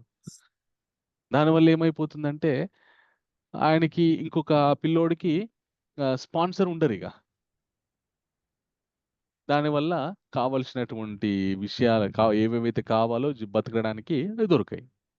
అలాగే మనుషులు కూడా చాలా గొప్ప గొప్ప పనులు చేస్తుంటారు గానీ, నేను అని పెట్టుకోవడం వల్ల భగవంతుని యొక్క కృప వల్ల భగవంతుడు నాతో చేపిస్తున్నాడు. లేదంటే భగవంతుని యొక్క కృప వల్ల నేను మీకు ఈ విధంగా చేయగలుగుతున్నాను. నేను ఇదంతా చేస్తున్నాను. ఆ! భగవంతుడు నా తల్లిదండ్రులకి మా తల్లిదండ్రులు గొప్పవాళ్ళు. వాళ్ళ కడుపులో నన్ను పుట్టించారు. అందువల్ల నేను చేయగలుగుతున్నాను. ఇలాగా మనం ఏది చేసినా గూడా ఇంకొకరిని ఎక్నాలెడ్జ్ చేయడం వల్ల ఏమైపోతుందంటే, నేను అనే ఇగో తగ్గిపోతుంది. దానివల్ల మీరు, ఆయన అనేటటువంటి ప్రేమ, భక్తి, అభిమానం పెరిగిపోతుంది. దానివల్ల మన లైఫ్ ప్రోగ్రెస్ అవుతుందనమాట. అందుకే భగవంతుడు ఏం చెప్తాడంటే, శ్రేయో హి జ్ఞానమభ్యాసాత్ జ్ఞానం ధ్యానం విశిష్యతే ధ్యానం కర్మఫల త్యాగం త్యాగం శాంతి అనంతరం. జ్ఞానాన్ని అభ్యాసం చేయడం శ్రేయస్సు అంటే మంచిది. ధ్యానం కంటే కూడా ధ్యానం చేయడం ఇంకా విశిష్టమైనటువంటిది. ధ్యానం కంటే కూడా చేసినటువంటి కర్మఫల త్యాగాలు చేయడం ఇంకా మంచిది. అందుకే త్యాగం అనేటువంటిది అది చాలా చాలా గొప్ప ఫలితాన్ని ఇస్తుంది. అందుకే ఏది చేసినా కూడా భగవతార్పణ పూర్వకంగా ఆహ్, నేను గాదు చేసేది, నా వల్ల ఇది చేయింపబడింది. ఐ యామ్ ఎన్ ఇన్‌స్ట్రుమెంట్ అనేటటువంటి త్యాగ బుద్ధి మనకుందనుకోండి, then that is supreme. So, అట్లాంటి వ్యక్తి ఎలా ఉంటాడు అంటే, అద్వేష్ట సర్వభూతానాం మైత్ర ఏవ కరుణచ నిర్మమో నిరహంకార. ఇక్కడ నుండి ఇంక మనము ఆప్షన్స్, భగవంతుడు ఇచ్చినటువంటి ఆప్షన్స్. ఫస్ట్ ఆఫ్ ఆల్ భగవంతుడు ఎలా ఉంటాడు అనేటువంటి విషయం. తర్వాత ఆయన్ని ఉపాసన చేయడానికి ఎన్ని రకాలైనటువంటి ఆప్షన్స్ ఉన్నాయి. తర్వాత ఈ ఆప్షన్స్ ఇంకా ముందు ముందు కూడా వస్తాయి. రేపటి 13 చాప్టర్‌లో కూడా వస్తాయన్నమాట. ఇక్కడ కర్మ గురించినటువంటి ఆప్షన్ ఉంది. రేపు ఆధ్యాత్మిక సంబంధించినటువంటి ఎన్ని ఆప్షన్స్ ఉన్నాయో కూడా వస్తాయన్నమాట. ఈ 12 చాప్టర్ వరకి గీతలో ఫస్ట్ టు 6 చాప్టర్స్ కర్మ గురించి ఉంటుంది. తర్వాత 7-12 చాప్టర్స్ భగవద్భక్తి గురించి ఉంటుంది. తర్వాత 13-18 చాప్టర్స్ ఎలా ఉంటుందంటే జ్ఞానం గురించి ఉంటుంది. అంటే ముందున్నటి వాటన్నిట్లలో జ్ఞానం అంతర్లీనంగా ఉంటుంది గానీ ఎక్కువ కర్మ అండ్ భక్తి గురించి ఉంటుంది. ఓకే. అండ్ ఈ దీన్ని ఎలా అర్థం చేసుకోవాలంటే మొట్టమొదట మనం కర్మలు ఎలా చేయాలి? తర్వాత ఆల్రెడీ కర్మలు చేసినాం. ఆ ఫలితాలు మనం అనుభవిస్తున్నాం. వాటి నుండి బయటపడాలంటే 7-12 చాప్టర్స్ ఆన్సర్ చేస్తాయి మనం. మనం చేసినటువంటి కర్మలో ఫలితాలు అనుభవిస్తున్నప్పుడు వాటి నుండి ఎలా బయటపడాలి అనేటటువంటి విషయాన్ని మనము 12 చాప్టర్స్ తెలుసుకోవచ్చు. తర్వాత మళ్ళీ ఫ్యూచర్‌లో అలా జరగకుండా ఉండాలంటే ఏ విధంగా మనం ప్రవర్తించాలి అనేటటువంటి విషయాన్ని అగైన్ 13-18 చాప్టర్స్‌లో తెలుసుకోవాలనమాట. సో, ఇప్పుడు ఆప్షన్స్ అయిపోయింది. తర్వాత డీలోకి మనం ఎంటర్ అవుతున్నాం అనమాట. డీలో డి అంటే డివోటీ డిస్పోజిషన్. భక్తుడు ఏ విధంగా ఉండాలి? భక్తుల యొక్క మనోవైఖరి. సో, ఇంత భగవంతుడు చెప్తున్నాడు గదా! అంటే నన్ను ఈ విధంగా నా గురించి కర్మ చెయ్యి అదని చెప్పేసి దేర్ ఆర్ సమ్ ఎక్స్‌పెక్టేషన్. భక్తుడనేటువంటి వాడి మీద కొన్ని ఎక్స్‌పెక్టేషన్స్ ఉన్నాయి. ఇది కేవలం భక్తుడనేటువంటి వాడి మీదే కాదు. ఎవ్వరైనా గూడా తన ఆత్మ ఉద్ధరణ గురించి ఎవరైతే ప్రయత్నిస్తున్నారో, తన గురించి తాను ఎవరైతే ప్రయత్నిస్తున్నారో ఉద్ధరించుకోవడానికి, అటువంటి వాళ్ళందరికీ గూడా ఉండాల్సినటువంటి గుణగణాలు ఇప్పుడొచ్చేటటువంటివి. ఓకే. అవేంటో మనం తెలుసుకుందాం. ఆద్వేష్ట సర్వభూతానాం మైత్ర కరుణ ఏవ చ నిర్మమో నిరహంకార సమదుఃఖ సుఖాక్షమీ సంతుష్ట సతతం యోగి యథాత్మా దృఢ నిశ్చయ మయ్యర్పితం నో బుద్ధిర్ యో మద్భక్తా సమే ప్రియః. ఆద్వేష్ట సర్వభూతానాం మైత్ర కరుణ ఏవ చ ఎవరి యందు కూడా సమస్త భూతములందు కూడా ద్వేషంతో ఉండకూడదు. అందరితో స్నేహపూర్వకంగా ఉండాలి. అందరి యందు కరుణతో ఉండాలి. అహంకారం అసలు నిరహంకారంగా ఉండాలి. సమదుఃఖ సుఖాక్షమి. ఆ! ఆహ్, దుఃఖాన్ని అలాగే సుఖాన్ని రెండిటిని కూడా సమంగా చూస్తూ ఉండాలి. ఎప్పుడు తృప్తితో ఉండాలి. అలాంటి యోగి ఎలా ఉండాలంటే ఎప్పుడు తృప్తితో ఉండాలి. ఏదొచ్చినా రాకపోయినా గూడా ఏ ఆహ్, ఆహ్, యదృచ్ఛలాభ సంతుష్టో ద్వంద్వాతీతో విమత్సర సమసిద్ధావసిద్ధౌ చ కృత్వాపి న నిబధ్యతే అని మనకి 4 అధ్యాయంలో స్వామి చెప్పారు. ఆహ్, మనకి ఏది వస్తే దాంతోని తృప్తి పడేటటువంటి బుద్ధి ఏదైతే ఉందో అది ఆ బుద్ధి వల్ల మనం ఎలాంటి కర్మలు చేసినా గూడా మనకి వాటి యొక్క రియాక్షన్స్ అంటం అని చెప్పి భగవంతుడు చెప్తారన్నమాట. ఆ విధంగా ఆ యోగి ఎలా ఉండాలంటే నిత్యం గూడా సంతుష్టుడై తృప్తితో తనకి ఏదుందో దాంతో తృప్తితో ఉండడానికి ఉండాలి. యథాత్మ దృఢ నిశ్చయ మయర్పిత మనోబుద్ధిర్ యో మద్భక్త సేమి ప్రియ. అలాంటి భక్తుడు ఎవరైతే అలాగ ఉంటూ తన యొక్క మనస్సుని, బుద్ధిని నాకు అర్పిస్తారో అలాంటి భక్తుడు నాకు ప్రియమైనటువంటి వాడు. ఇక్కడ భగవంతుడు ఒక భక్తుడు ఎలాగుండాలి అనేటటువంటి విషయాన్ని ఆహ్, చెప్తూ అలాగే తనకి ఎవరిష్టమైన వాళ్ళనేటువంటి 2 ఇలా ఉండాలి, అలా ఉంటే నాకిష్టం అని భగవంతుడు చెప్తాడన్నమాట. సో, ఇది ఆహ్, భక్తుడి యొక్క జీవితంలో తాను ప్రయత్నం ప్రయత్నపూర్వకంగా ఇలా ఉండడానికి ప్రయత్నం చేయాలి. అలా ఉంటే త తొందరగా మనం భగవంతుని యొక్క మన్నన, భగవంతుని యొక్క ప్రసన్నత పొందవచ్చు. తర్వాత ఇంకొక అద్భుతమైనటువంటి విషయాన్ని చెప్తాడన్నమాట భగవంతుడు. ఏమని చెప్తారంటే, "యస్మాన్నో ద్విజేత్ లోకో, లోకో నో ద్విజేత్ యః హర్షమర్షభయోద్వేగైర్ ముక్తో యస్స చ మే ప్రియః." తను ఎవరిని బాధ పెట్టకూడదు. ఎవరి వల్ల తను బాధింపబడకూడదు. ఎప్పుడూ చాలా చాలా ఉత్సాహంతో, నిర్భయంగా ఉండాలి. అలాంటి వ్యక్తి ఆల్రెడీ ఆయన ముక్తుడైపోయాడు. అలాంటి వ్యక్తి నాకిష్టమని చెప్తున్నాడనమాట. సో, భక్తుడి యొక్క ఆహ్, జీవితం అలాగే ఉంటుంది. ఒకసారి మనకి పెయ్యి ఆళ్వార్ అని చెప్పి ఒక గొప్ప ఆళ్వార్ ఉన్నారనమాట. ఈయన ఎవరు అంటే మనకి శ్రీ వైష్ణవ సాంప్రదాయంలో 12 మంది ఆళ్వార్‌లో ఈయన పెద్దవాడు. ఈయనని పెద్దవారుగా పరిగణిస్తారనమాట. 12 మంది ఆళ్వార్ అంటే ఎవరంటే మనకి రామానుజాచార్య సాంప్రదాయం ఉంది కదా! ఇప్పుడు మనకి వెంకటేశ్వర స్వామి దేవాలయం, తిరుమల తిరుపతి దేవస్థానం, ఈ అన్ని దేవస్థానాల్లో గూడా శ్రీ వైష్ణవ సాంప్రదాయం ప్రకారంగా భగవంతునికి కైంకర్యాలు, సేవలు చేస్తుంటారనమాట. ఆ శ్రీ వైష్ణవ సాంప్రదాయాన్ని ప్రచారం చేసింది, ప్రమోట్ చేసింది, చాలా పాపులర్ చేసింది శ్రీపాద రామానుజాచార్యుల వారనమాట. ఓకే. సో, ఆ సాంప్రదాయంలో ఒక 12 ఆచార్యాస్ ఉన్నారనమాట. అంటే వాళ్ళ యొక్క లైఫ్ హిస్టరీని, అలాగే వాళ్ళు చేసినటువంటి త్యాగాలని, వాళ్ళు చేసినటువంటి భక్తిని ఆదర్శంగా తీసుకొని, ఈ శ్రీ వైష్ణవ సాంప్రదాయంలో ఉన్నటువంటి ఫాలో అవుతున్నటువంటి భక్తులందరూ గూడా వాళ్ళ గురించి చర్చించుకుంటూ ఉంటారనమాట. వాళ్ళ ఇన్స్పిరేషన్ తీసుకుంటూ ప్రతినిత్యం. దాంట్లో పెయ్యాళ్వార్ అని ఒక ఆయన ఉన్నారనమాట. ఈయన అసలు పేరు విష్ణు చిత్త. ఈయన పుట్టినప్పటి నుండి ఎప్పుడు కూడా ఆయన పుట్టగానే కొంతకాలానికి తల్లిదండ్రులు చనిపోయారు. తర్వాత ఆహ్, ఆయన ఒక్కడే అయిపోయాడు.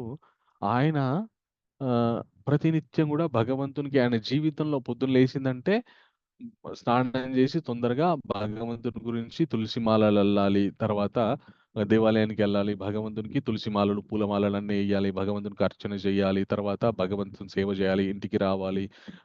తర్వాత మళ్ళీ పూల మొక్కలు, తులసి మొక్కలు పెంచడానికి వాటన్నిటిని తోటను పెంచాలి. మళ్ళీ అవి కట్ చేసి భగవంతునికి పూలమాలలు చేసి మళ్ళీ ఎయ్యాలి. ఇదే ఆయన జీవితం అన్నమాట. ఈయన జీవితాన్ని చూసి చాలా మంది నవ్వుకునేవారనమాట. ఈయనకేం పని లేదు, ఏం లేదు. ఎప్పుడూ అదే. ఓ భార్య లేదు, పిల్లలు లేరు. ఓ సంతోషం లేదు, సంబరం లేదు జీవితంలో. ఎప్పుడూ భగవంతుని సేవనే. కానీ ఈయన మాత్రం ఎవ్వరితోని ఈయనని ఎంతమంది ఎక్కిరించినా గూడా ఈయన ఎవ్వరితోని గూడా వైరం పెట్టుకునేవాడు కాదనమాట. ఈయనకి ఎవరు హాని చేయకపోయేవారు. ఈయన ఎవరికీ హాని చేయకుండా ఉండేవాడు. ఎవరు గూడా ఈయనని హాని చేయకుండా ఉండే విధంగా ఈయన యొక్క జీవితం గడుస్తూ ఉండేదనమాట. అయితే ఒకసారి ఏం జరిగిందంటే వాళ్ళ రాజ్యంలో వాళ్ళ రాజ్యానికి రాజైనటువంటి ఆయన ఆహ్, దేశ పర్యటన చేస్తున్నాడనమాట మారువేషంలో. చేస్తుంటే ఒక దేవాలయం దగ్గర ఆయన ఓ రోజు సాయంకాలం విశ్రాంతి తీసుకోవడానికి అక్కడ కూర్చుంటాడు. అక్కడ ఇద్దరు సాధువులు మాట్లాడుకుంటారనమాట. ఏమని మాట్లాడుకుంటారంటే, "అరే! తెల్లారుతుంది, సాయంత్రం అయితుంది, వర్షాకాలం వస్తుంది, ఎండాకాలం వస్తుంది. ఆహ్, ఇవన్నీ కాలాలు వాటంతట అవే వస్తున్నాయి, పోతున్నాయి గానీ, మనుషులమై పుట్టినటువంటి మనము మన జీవితంలో అతి ముఖ్యమైనటువంటి విషయం భగవంతుని చేరుకోవాల్సినటువంటి విషయం మాత్రం మనం సాధననే చేయట్లేదు. మనుషులంతా గూడా తమ జీవితం మొత్తం ఈ తెల్లారుతుంది, సాయంత్రం అవుతుంది. పొద్దున లేవగానే ఏం తినాలి, పడుకునేటప్పుడు రేపు పొద్దున ఏం తినాలి. ఇదే ఆలోచనతోటి మనుషులంతా గూడా జీవిస్తున్నారు. కానీ భగవంతుని చేరుకోవాలనేటటువంటి ఆశయమే లేదు మనుషుల జీవితంలో అని మాట్లాడుకుంటున్నారనమాట. ఈ విషయాలు రాజుకి వినపడ్డాయన్నమాట. వినపడి అవును గదా!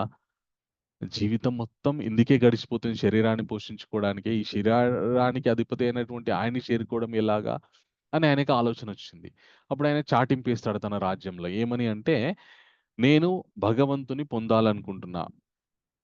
కాబట్టి ఏ విధంగా భగవంతుని పొందగలను? నాకు చెప్పండి. సులభమైనటువంటి విధానం ఎవరు జెప్తారో వాళ్ళకి 1,00,000 బంగారు నాణేలు ఇస్తా అని జెప్పి ప్రకటిస్తాడన్నమాట. చాలా మంది పండితులొస్తారు. మీరు అష్టాంగ యోగ జేయండి. మీరు ధ్యాన యోగ జేయండి. లేదంటే మీరు చాలా 108 ఉపనిషత్తులు చదవండి. వేదాలు చదవండి. లేదంటే మీరు తీర్థయాత్రలు చేయండి. లేదంటే మీరు దేవాలయాలు కట్టియండి. ఇట్లాగ ఎన్నో చెప్తుంటారనమాట. చెప్తూ ఉంటే ఆయనకి ఇవి సాధ్యమయ్యేటివి గాదు. ఇది సాధ్యమయ్యేది గాదు. వేటి యందు కూడా తృప్తి చెందదనమాట. అయితే ఈ విష్ణు చిత్త ఎవరైతే ఉన్నారో ఆయనకి భగవంతుడు కలలోకొస్తాడు. కలలోకొచ్చి "నువ్వు ఆ రాజు దగ్గరికెళ్ళి ఆ రాజు భగవంతుని ఏ విధంగా చేరుకోగలడో చెప్పేసిరా" అంటాడనమాట. ఈయనే కలలో ఏమంటాడంటే, "స్వామి నేనెంత? నా బ్రతికెంత? నాకేం జ్ఞానం ఉంది? నేను ఆయన దగ్గరికెళ్ళి అంతమంది పండితులు చెప్తేనే ఆయన సాటిస్ఫై అవ్వలేదు. నేనెళ్లి చెప్తే ఆయనేం సాటిస్ఫై అయ్యాడు. నేను అట్లాంటి పనులకి నన్ను పంపియకండి మీరు దయచేసి. మీ సేవకి భంగం కలుగుతది. మీకు సేవ చేయడంలోనే నా ఆనందం ఉంది, సంతోషం ఉంది" అంటే, "లేదు లేదు నువ్వు ఎళ్ళాల్సిందే" అని చెప్తాడనమాట. చెప్పగానే ఈయనే వెళ్తాడు. వెళ్ళి ఆయన అయితే ఈ 1,00,000 వరహాలు, 1,00,000 బంగారు నాణేలు ఏం చేస్తాడంటే ఈయనే ఒక స్తంభం మీద కట్టేస్తాడనమాట. ఎవరొచ్చినా గూడా ఆ స్తంభం దగ్గర నిల్చొని భగవంతుని చేరుకునేటటువంటి పద్ధతిని చెప్పాలి. చెప్తే అది పైనుండి ఊడి కింద పడుతుంది. ఒకవేళ అది రైట్ అయిన పద్ధతి అయితే.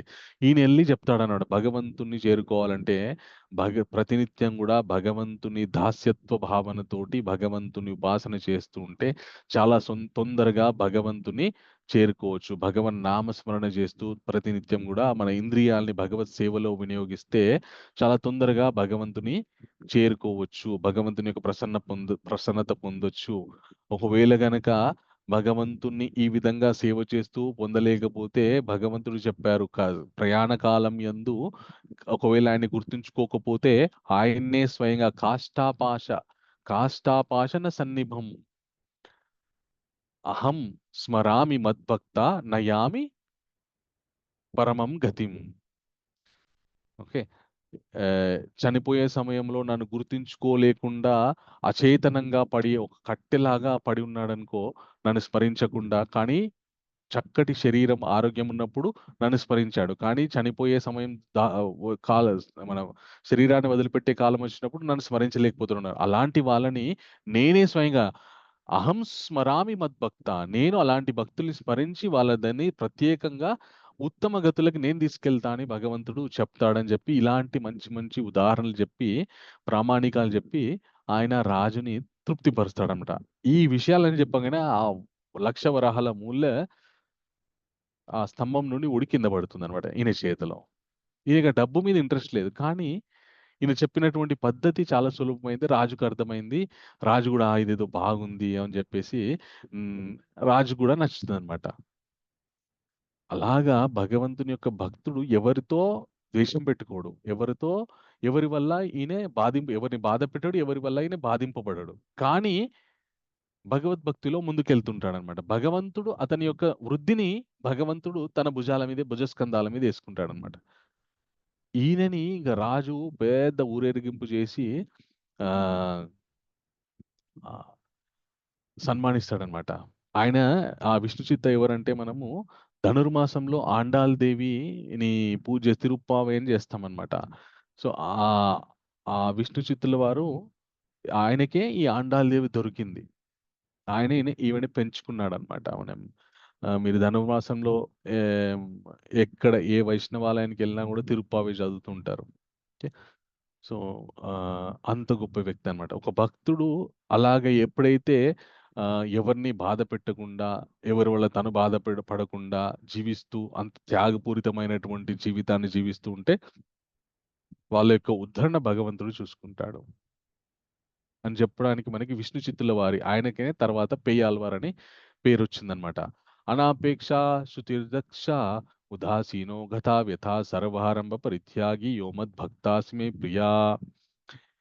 ఎలాంటి విషయాల మీద ఆపేక్షణ లేకుండా అన్నిటికందు కూడా ఉదాసీనత భావంతోటి, అంటే వస్తే వస్తది, లేకపోతే లేదు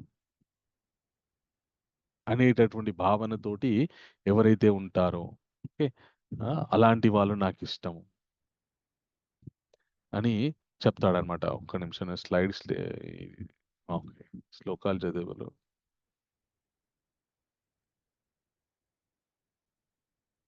ఓకే. సో, ఈ 16 హరే కృష్ణ ఎవరు చదువుతారు? రాజేష్ రెడ్డి ప్రభు చదువుతారా మీరు? హరే కృష్ణ.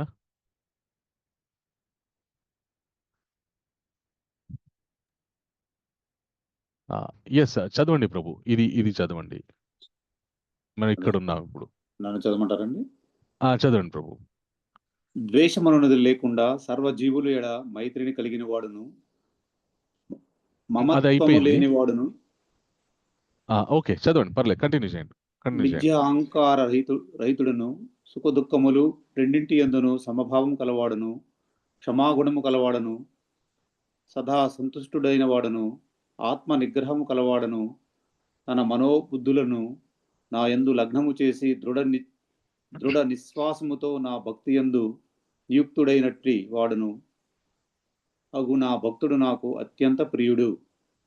ఓకే, ఖండించంటారా? చేయండి ప్రభు. ఎవరికి నీ కష్టమును కలిగించని వాడును, ఎవరి చేతను కలతకు ఉరికాని వాడును, సుఖ దుఃఖముల యందును మరియు భావోద్వేగములందును సమచిత్తునిగా నుండువాడను అగు మనుజుడు నాకు మిక్కిలి ప్రియుడు. సాధారణ కార్యకలాపముల నాశ్రయింపనివాడు పవిత్రుడను, సమర్థుడను, ఉదాసీనుడను, సర్వ వ్యధుల నుండి ముక్తుడై వాడను, ఏదేని ఫలము కొరకై తీవ్ర కృషి చేయని వాడును అగు నా భక్తుడు నాకు మిగుల ప్రియుడు. ఇక్కడ భగవంతుడు భక్తుడికి ఉండవలసినటువంటి మనం ఇందాక చర్చించుకున్నాం కదా, ఏదొచ్చినా తృప్తిగా ఉంటూ, ఎవరిని బాధ పెట్టకుండా, ఎవరి వల్ల తాను బాధపడకుండా ఉండేటటువంటి సుఖదుఖాలైన సమబుద్ధితో రాగద్వేషాలకి పోకుండా ఉండేటటువంటి భక్తుడు. అలాగే తీవ్రమైన అంటే నాకు ఇది కావాలి, ఈ పలానా ఫలితం కావాలి, అది మంచిదైతే ఓకే. మన జీవితాన్ని ఉద్ధరించేదైతే దాని గురించి తీవ్ర కృషి చేయవలసిందే. కొన్ని సార్లు మన జీవితం ఎలా ఉంటుందంటే, మనకి జీవితంలో అవసరం లేని అడిషనల్ వాటి గురించి మనము బేసిక్ వాటి గురించి కాకుండా ఇంకా మోర్ అడిషనల్ వాటి గురించి మనం తీవ్రమైనటువంటి కృషి చేస్తుంటాం అన్నమాట. సో దానివల్ల ఏం జరుగుతుందంటే, అమూల్యమైనటువంటి సమయము మనకి ఉన్న వాటితో మనం తృప్తిగా ఉండేటట్టు ఆ వాతావరణం ఉన్నా కూడా ఇంకా ఉండాలి అనేటటువంటి భావనతో ఎప్పుడైతే వాటి గురించి తీవ్రమైన కృషి చేస్తుంటాం. ఉదాహరణకి ఓ వ్యక్తికి ఒక ఇల్లుంది, పొలం ఉంది, బాగుంది. ఇంకొక ఇల్లుంది, ఓకే, ఇంకా బాగుంది. ఇంకో 10 ఇల్లులుండాలి అనేటటువంటి భావన గురించి, ఇంకా నా తరతరాలకి నేను సంపాదించి పెట్టాలి అనేటటువంటి భావనతోని కృషి చేస్తుంటాడు గదా! అది అమూల్యమైనటువంటి సమయాన్ని తినేసి జీవితం వ్యర్థమైపోతుందనమాట. ఎందుకంటే అంత సంపాదించిన తర్వాత వాళ్ళు దాన్ని అనుభవించే మాయలో పడిపోయి, ఈయననే పలానాయన మా పూర్వీకుడికి సంపాదించాడనేటటువంటి విషయమే గుర్తుంచుకోరు. ఆయన మాత్రం సంపాదించి పెట్టినటువంటి ఆయన మాత్రం ఎక్కడనో ఏ జన్మల్లో కష్టపడుతూ ఉంటాడు. అప్పుడు భగవంతుని గురించి తెలుసుకోలేదు. అన్ని సౌకర్యాలున్నా గూడా. ఇంకా కష్టపడుతూ ఉంటాడనమాట. ఈ వీళ్ళ వంశస్థులు అనుభవిస్తుంటారు. సో, అందు గురించని తీవ్రమైనటువంటి కృషి, అడిషనల్ వాటి గురించి ఎక్కువ కష్టపడకూడదు అనేటటువంటి విషయాన్ని.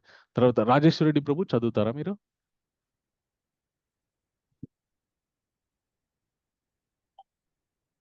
హరే కృష్ణ. సంజన మాతాజీ. హరే కృష్ణ మీరు ప్రభుజీ. చదవండి. హరే కృష్ణ మాతాజీ. ఉప్పొంగుట గాని దుఃఖించుట గాని తెలియని వాడు, శోకించుట గాని వాంఛించుట గాని ఎరుగని వాడు, శుభాశుభములు రెండింటినీ త్యాగము చేసిన వాడును అగు భక్తుడు నాకు మిక్కిలి ప్రియుడు.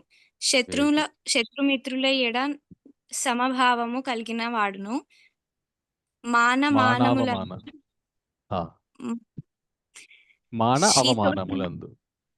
మాన అవమానములందు, శీతోష్ణములందు, సుఖదుఃఖములందు, నిందాస్తుతులందు సమబుద్ధి కలిగిన వాడును, అసత్సంగము నుండి సదా విడివిడి ఉండువాడును, సదా మౌని అయిన వాడును, దేని చేతనైనను సంతుష్టి నొందేవాడును,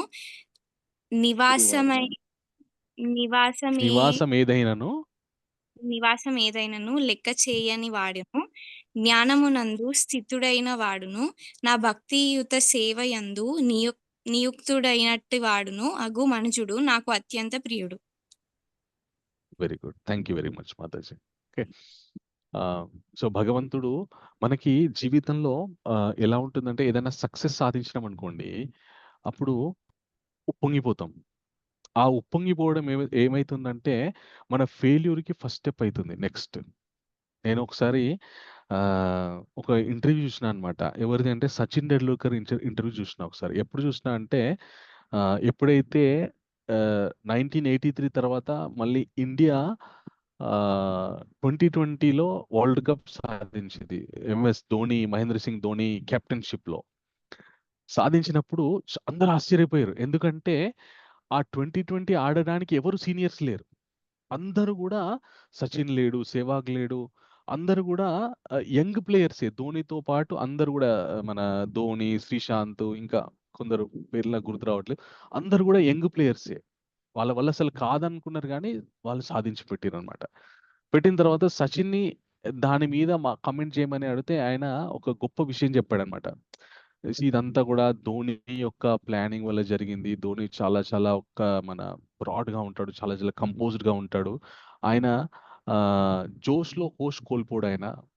దానివల్ల సక్సెస్ సాధించాడు అని అన్నాడనమాట. జోష్‌లో హోష్ కోల్పోకపోవడం అంటే ఏంటంటే, ఒకసారి సక్సెస్ అయినామనుకోండి, ఇంకా నా అంత వాడు లేడని అనుకోని ఉప్పొంగిపోతారనమాట. పోయిన తర్వాత అది ఏమైపోతుందంటే విచక్షణ కోల్పోతారు. మళ్ళీ తర్వాత ప్రణాళిక, తర్వాత మళ్ళీ జీవితంలో విజయం సాధించాలంటే ఒకసారి వినబడట్లేదు జీవితంలో విజయం ప్రభుజీ. సాధించంగానే హరే కృష్ణ. వినబడట్లేదు. హరే కృష్ణ. ఇప్పుడు వినిపిస్తుందా? మాకు వినిపిస్తుంది స్వామి. రాజేశ్వర రెడ్డి ప్రభు ఇప్పుడు వినిపిస్తుందా? అంటే ఆడియో ప్రాబ్లం ఉందా ప్రభుజీ? ఏమో మరి నా ఫోన్ ప్రాబ్లం ఉందో తెలియదు, మరి ఆడియో వినబడట్లేదు. మీ వాయిస్ వినిపిస్తుంది. మీ వాయిస్ కూడా క్లియర్‌గా వినిపిస్తుంది. ఓకే. హరే కృష్ణ. ఇప్పుడు? ఇప్పుడు వినిపిస్తుంది ప్రభు. ఓకే ప్రభు. Okay. Hare okay. Krishna. So, అప్పుడు సచిన్ టెండూల్కర్ ధోనిని ఏమని కీర్తించాడంటే, ఆయన జోష్‌లో హోష్ కోల్పోడు అని చెప్పాడనమాట. అంటే సక్సెస్‌లో కూడా ఆయన అప్రమత్తంగా ఉంటారు. ఎందుకంటే మళ్ళీ నెక్స్ట్ సక్సెస్‌ఫుల్ అవ్వడానికి ఏ విధంగా మనం ఉండాలి అనేటటువంటి ప్రణాళిక చేస్తూ ఉంటాడాయన. కొందరు ఒకసారి సక్సెస్ రాంగానే ఇంక నా అంత వాడు లేడు, నేనే సక్సెస్‌ఫుల్ పర్సన్‌ని అని చెప్పుకొని, ఆ తర్వాత ప్రణాళికలు సరిగ్గా వేయకపోవడం వల్ల వాళ్ళు తర్వాత ఫెయిల్యూర్ అయితూ ఉంటారు. కానీ ధోని అలాంటి వాడు కాదని చెప్పి ఉదాహరణ చెప్తాడనమాట సచిన్ టెండూల్కర్. నాకది చాలా నచ్చిందనమాట. చాలా మంది కూడా ఒకసారి సక్సెస్ అవుతారు. మళ్ళీ కొద్ది కాలం తర్వాత మళ్ళీ ఫెయిల్యూర్ అయిపోతారన్నమాట. ఎందుకలా జరుగుతుందంటే సక్సెస్ అయినప్పుడు ఏ విధంగా ఉండాలి? ఫెయిల్యూర్ అయినప్పుడు ఏ విధంగా ఉండాలి? అనేటటువంటి విషయాల గురించి విశ్లేషణ చేయరనమాట. అలా చేయకపోవడం వల్ల ఏమవుతుందంటే ఈ సక్సెస్ అవుతారు. మళ్ళీ వెంటనే ఫెయిల్యూర్ అయిపోతారు. సో, భగవంతుడు ఏం చెప్తున్నాడంటే ఇక్కడ ఉప్పొంగుట, అలాగే దుఃఖించుట కానీ తెలియని వాడు. మంచిగా అన్ని అనుకూలంగా జరిగినప్పుడు ఉప్పొంగిపోకుండా, అన్ని ప్రతికూలంగా జరిగినప్పుడు దుఃఖించకుండా ఉండేటటువంటి వాడు. వేటిని గూడా ఎక్కువగా వేటి మీద కోరిక పెట్టుకోకుండా, శుభం కలిగిన, అశుభం కలిగిన రెండిటి యందు కూడా సమదృష్టితో ఉండేటట్టు. శుభం కలిగిందనుకోండి, ఒక భక్తుడి యొక్క జీవితం ఎలా ఉంటుంది అంటే, శుభం కలిగిందనుకోండి భగవంతుని యొక్క కృప. అశుభం కలిగిందనుకోండి భగవంతుని యొక్క కృప అనుకుంటాడనమాట. శుభాన్నేమో నేను ఆధ్యాత్మిక జీవితంలో ముందుకెళ్ళడానికి నాకు సౌకర్యాలు తెచ్చిపెడుతుంది శుభమని ఉపయోగించుకుంటాడు. అశుభాన్నేమో నేను ఆధ్యాత్మిక జీవితంలో ముందుకెళ్ళడానికి ఉపయోగపడుతుందని భావన చేస్తాడనమాట. అశుభం ఆధ్యాత్మిక జీవితంలో ముందుకెళ్ళడానికి ఎలా ఉపయోగపడుతుందంటే, అవును గదా! జీవితం అంటే ఇంతే గదా! ఈ భౌతిక ప్రపంచంలో ఎప్పుడు గూడా దుఃఖం ఉంటూనే ఉంటుంది గదా! కాబట్టి మొన్న శుభ ఫలితాలు కలిగినాయి. ఇప్పుడు అశుభ ఫలితాలు కలిగినాయి. కాబట్టి ఎప్పుడూ ఒకటి ప్రతినిత్యం ఉండదు. ఏదైనా గూడా తాత్కాలికమే. వీటికెందుకు నేను చలించిపోవడము? అశుభం వచ్చింది. ఏదో ఒకటి మనకి ప్రతికూలమైనటువంటి విషయం జరిగింది. జరిగిన తర్వాత ఓకే. తన యొక్క సహనాన్ని పరీక్షించుకుంటాడనమాట. ఆ పరిస్థితులకి నేను ఏ విధంగా ప్రతిస్పందిస్తున్నాను అనేటటువంటి సహనాన్ని పరీక్షించుకుంటాడనమాట.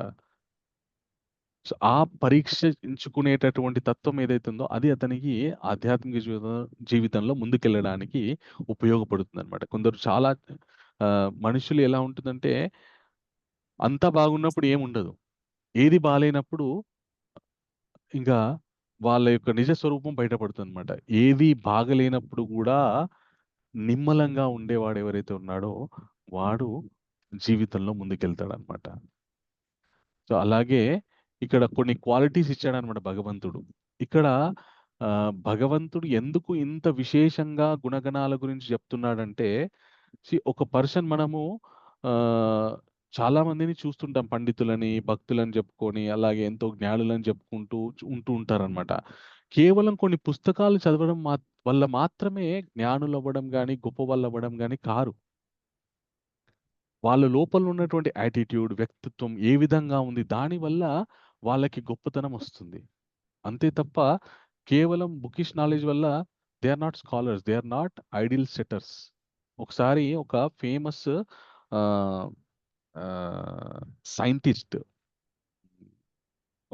సైంటిస్ట్ తన జీవితంలో నా జీవితంలో ఈ ఈ ఆ,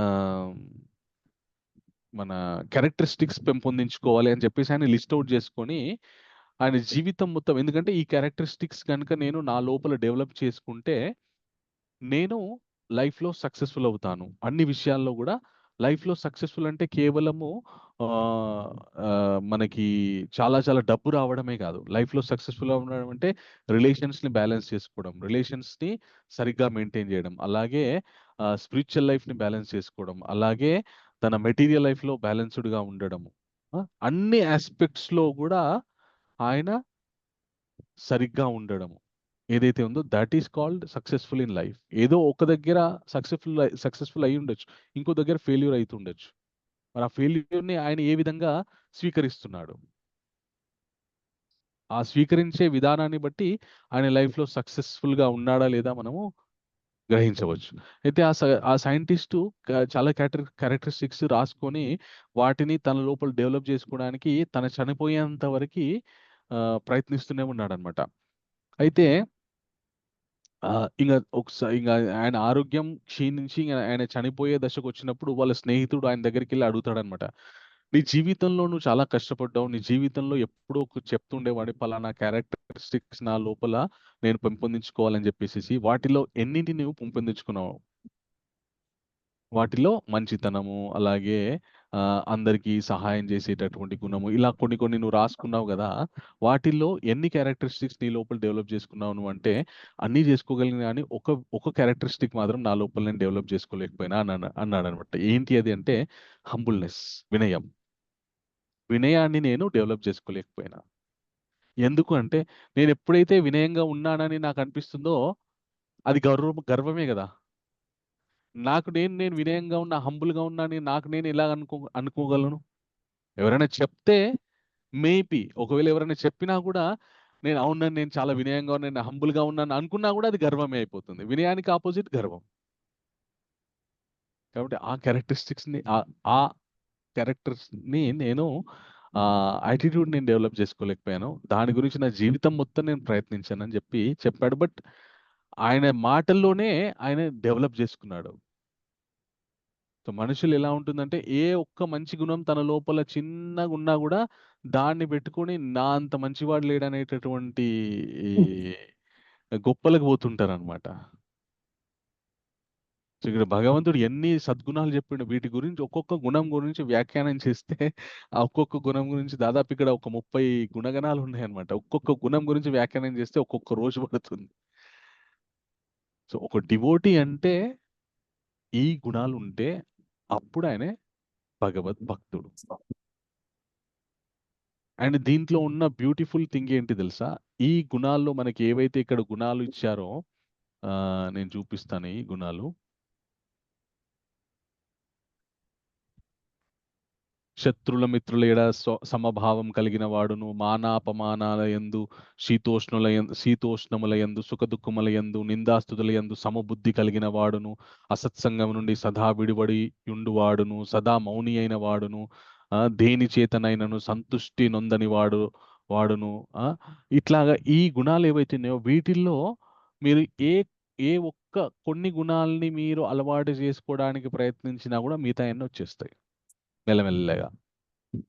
ఉదాహరణకి అసత్సంగము నుండి సదా విడివడి యుండువాడును అనేటటువంటి విషయం ఉంది. అసత్సంగము అంటే ఎవరైతే కేవలం వ్యర్థమైనటువంటి మాటలు మాట్లాడుతుంటారు. అంటే పనికిరాని మాటలు. ఇంకా ఏమి ఆధ్యాత్మికత గురించే ఉండదు.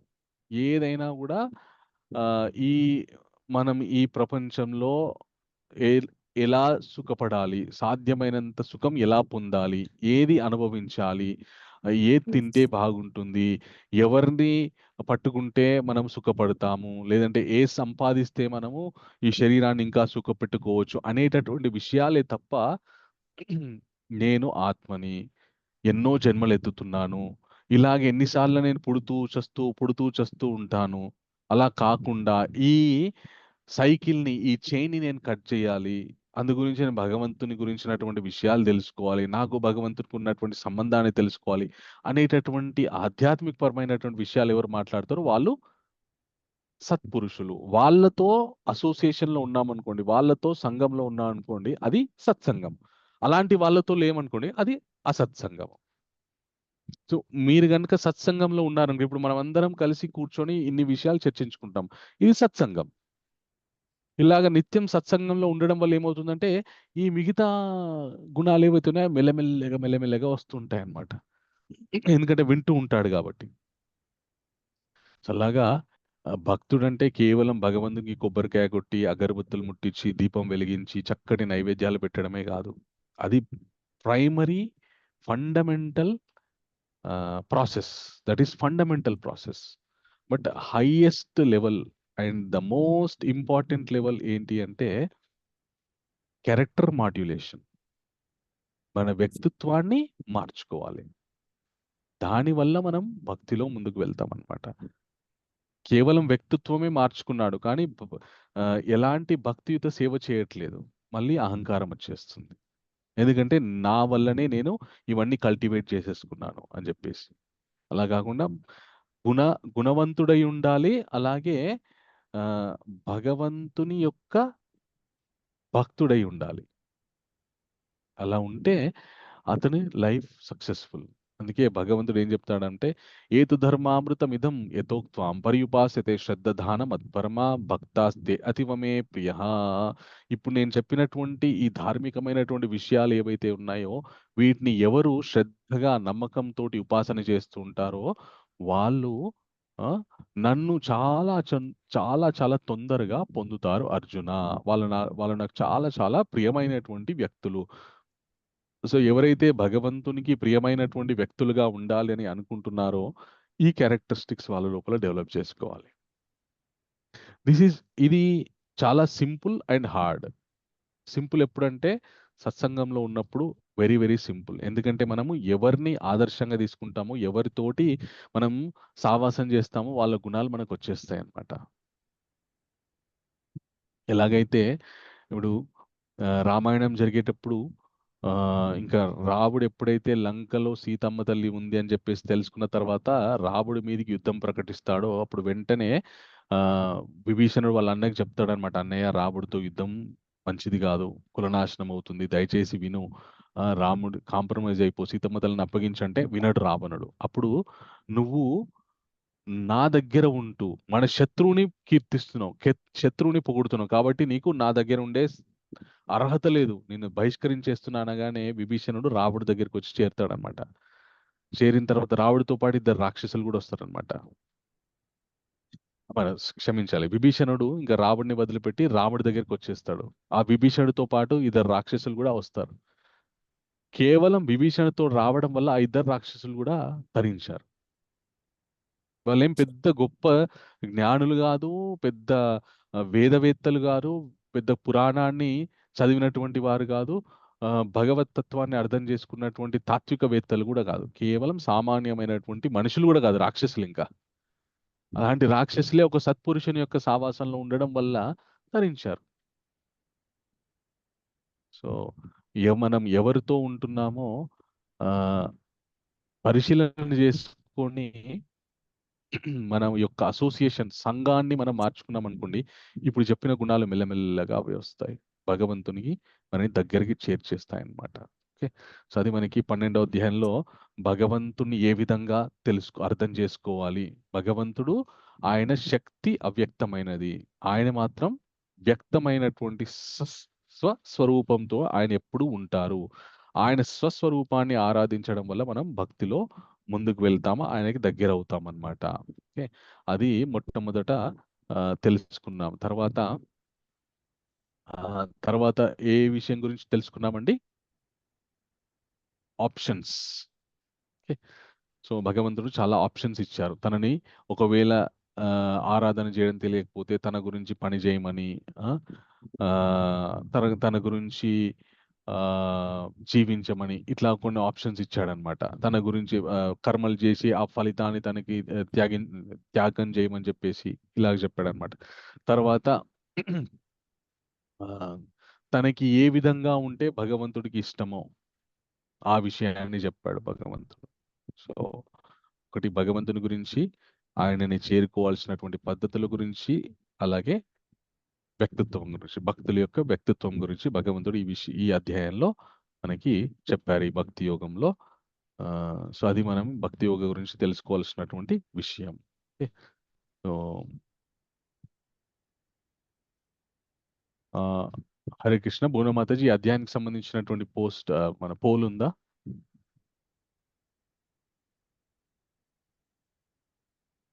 హరే కృష్ణ. భువనమాతాజీ ఉన్నారా? ప్రభుజీ దండవత్ ప్రణామం. ఎస్ హరే ప్రభుజీ. కృష్ణ. దండోత్. నిన్నటి వయసు కూడా ఉంది ప్రభుజీ, నిన్నటి పొగలు కూడా. ఈ రోజు పెట్టండి కేవలం 12 chapter. Okay Prabhuji. Okay, Hare Krishna. So ఒకసారి మన నాలెడ్జ్ చెక్ చేసుకుందాం. చెక్ చేసుకొని okay. So 12 chapter first question, భక్తి యోగలో అర్జునుడు ఏ సందేహాన్ని వ్యక్తం చేశాడు? ఫస్ట్ ఆప్షన్, తపస్సు యొక్క శ్రేష్టత గురించి, భగవంతుడు ఏ రూపాన్ని పూజించాలి అని, యుద్ధానికి సిద్ధత, వేదాధ్యయనం అవసరమా అని. భగవంతుని ఏ రూపాన్ని పూజించాలి అనేది, యుద్ధానికి సిద్ధత, వేదాధ్యయనం అవసరమా అని. ఓకే, సో ఈ 4 ఆప్షన్స్ లో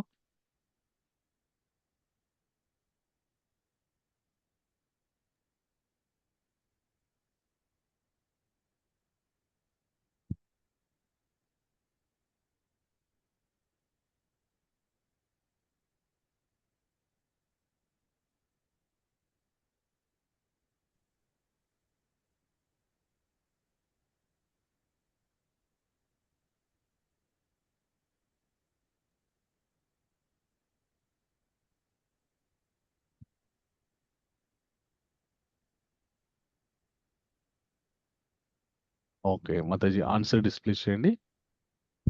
భగవంతుని ఏ రూపాన్ని పూజించాలి అని ఫస్ట్ ప్రశ్న.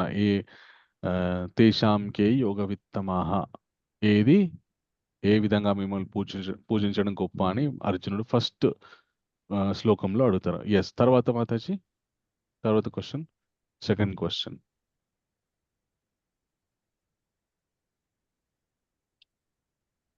కృష్ణుడు ఎవరి భక్తిని శ్రేష్టమైనది అని పేర్కొన్నాడు? నిర్గుణ భక్తులు, సాకార భక్తులు, తపోనిష్ఠులు, జ్ఞానయోగులు.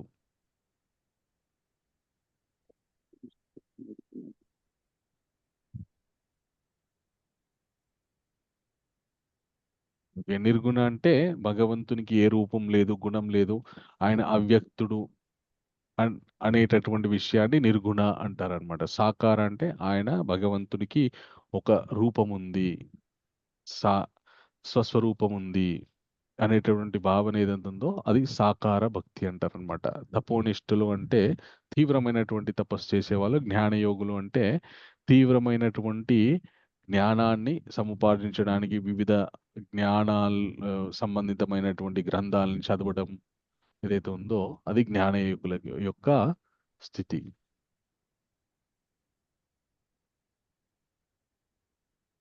ఓకే, సో సాకార భక్తుల యొక్క, అందుకే భగవంతుడు మయ్యావేశమను ఏమాం నిత్యయుక్త ఉపాసిత శ్రద్ధాయ పర్యోపేత తేమే యుక్తతమో మత, నన్ను మనస్సు యందు ఆలోచిస్తూ నా గురించి ధ్యానం చేస్తూ జపం చేస్తూ ఉండేటటువంటి భక్తి ఏదైతే ఉందో అది ఉత్తమమైంది అని చెప్పి కృష్ణుడు చెప్పాడు. Okay, third question Mataji.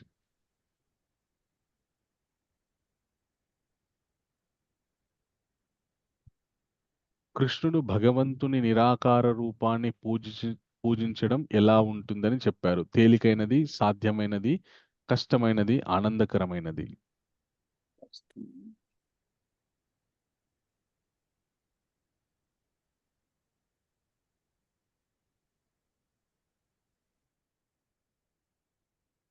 So ఇక్కడ క్వశ్చన్, నిరాకార రూపాన్ని పూజించడం ఎలా ఉంటుంది అని చెప్పారనమాట భగవంతుడు. నిరాకార అంటే ఒక ఆకారం లేనటువంటి స్వరూపం.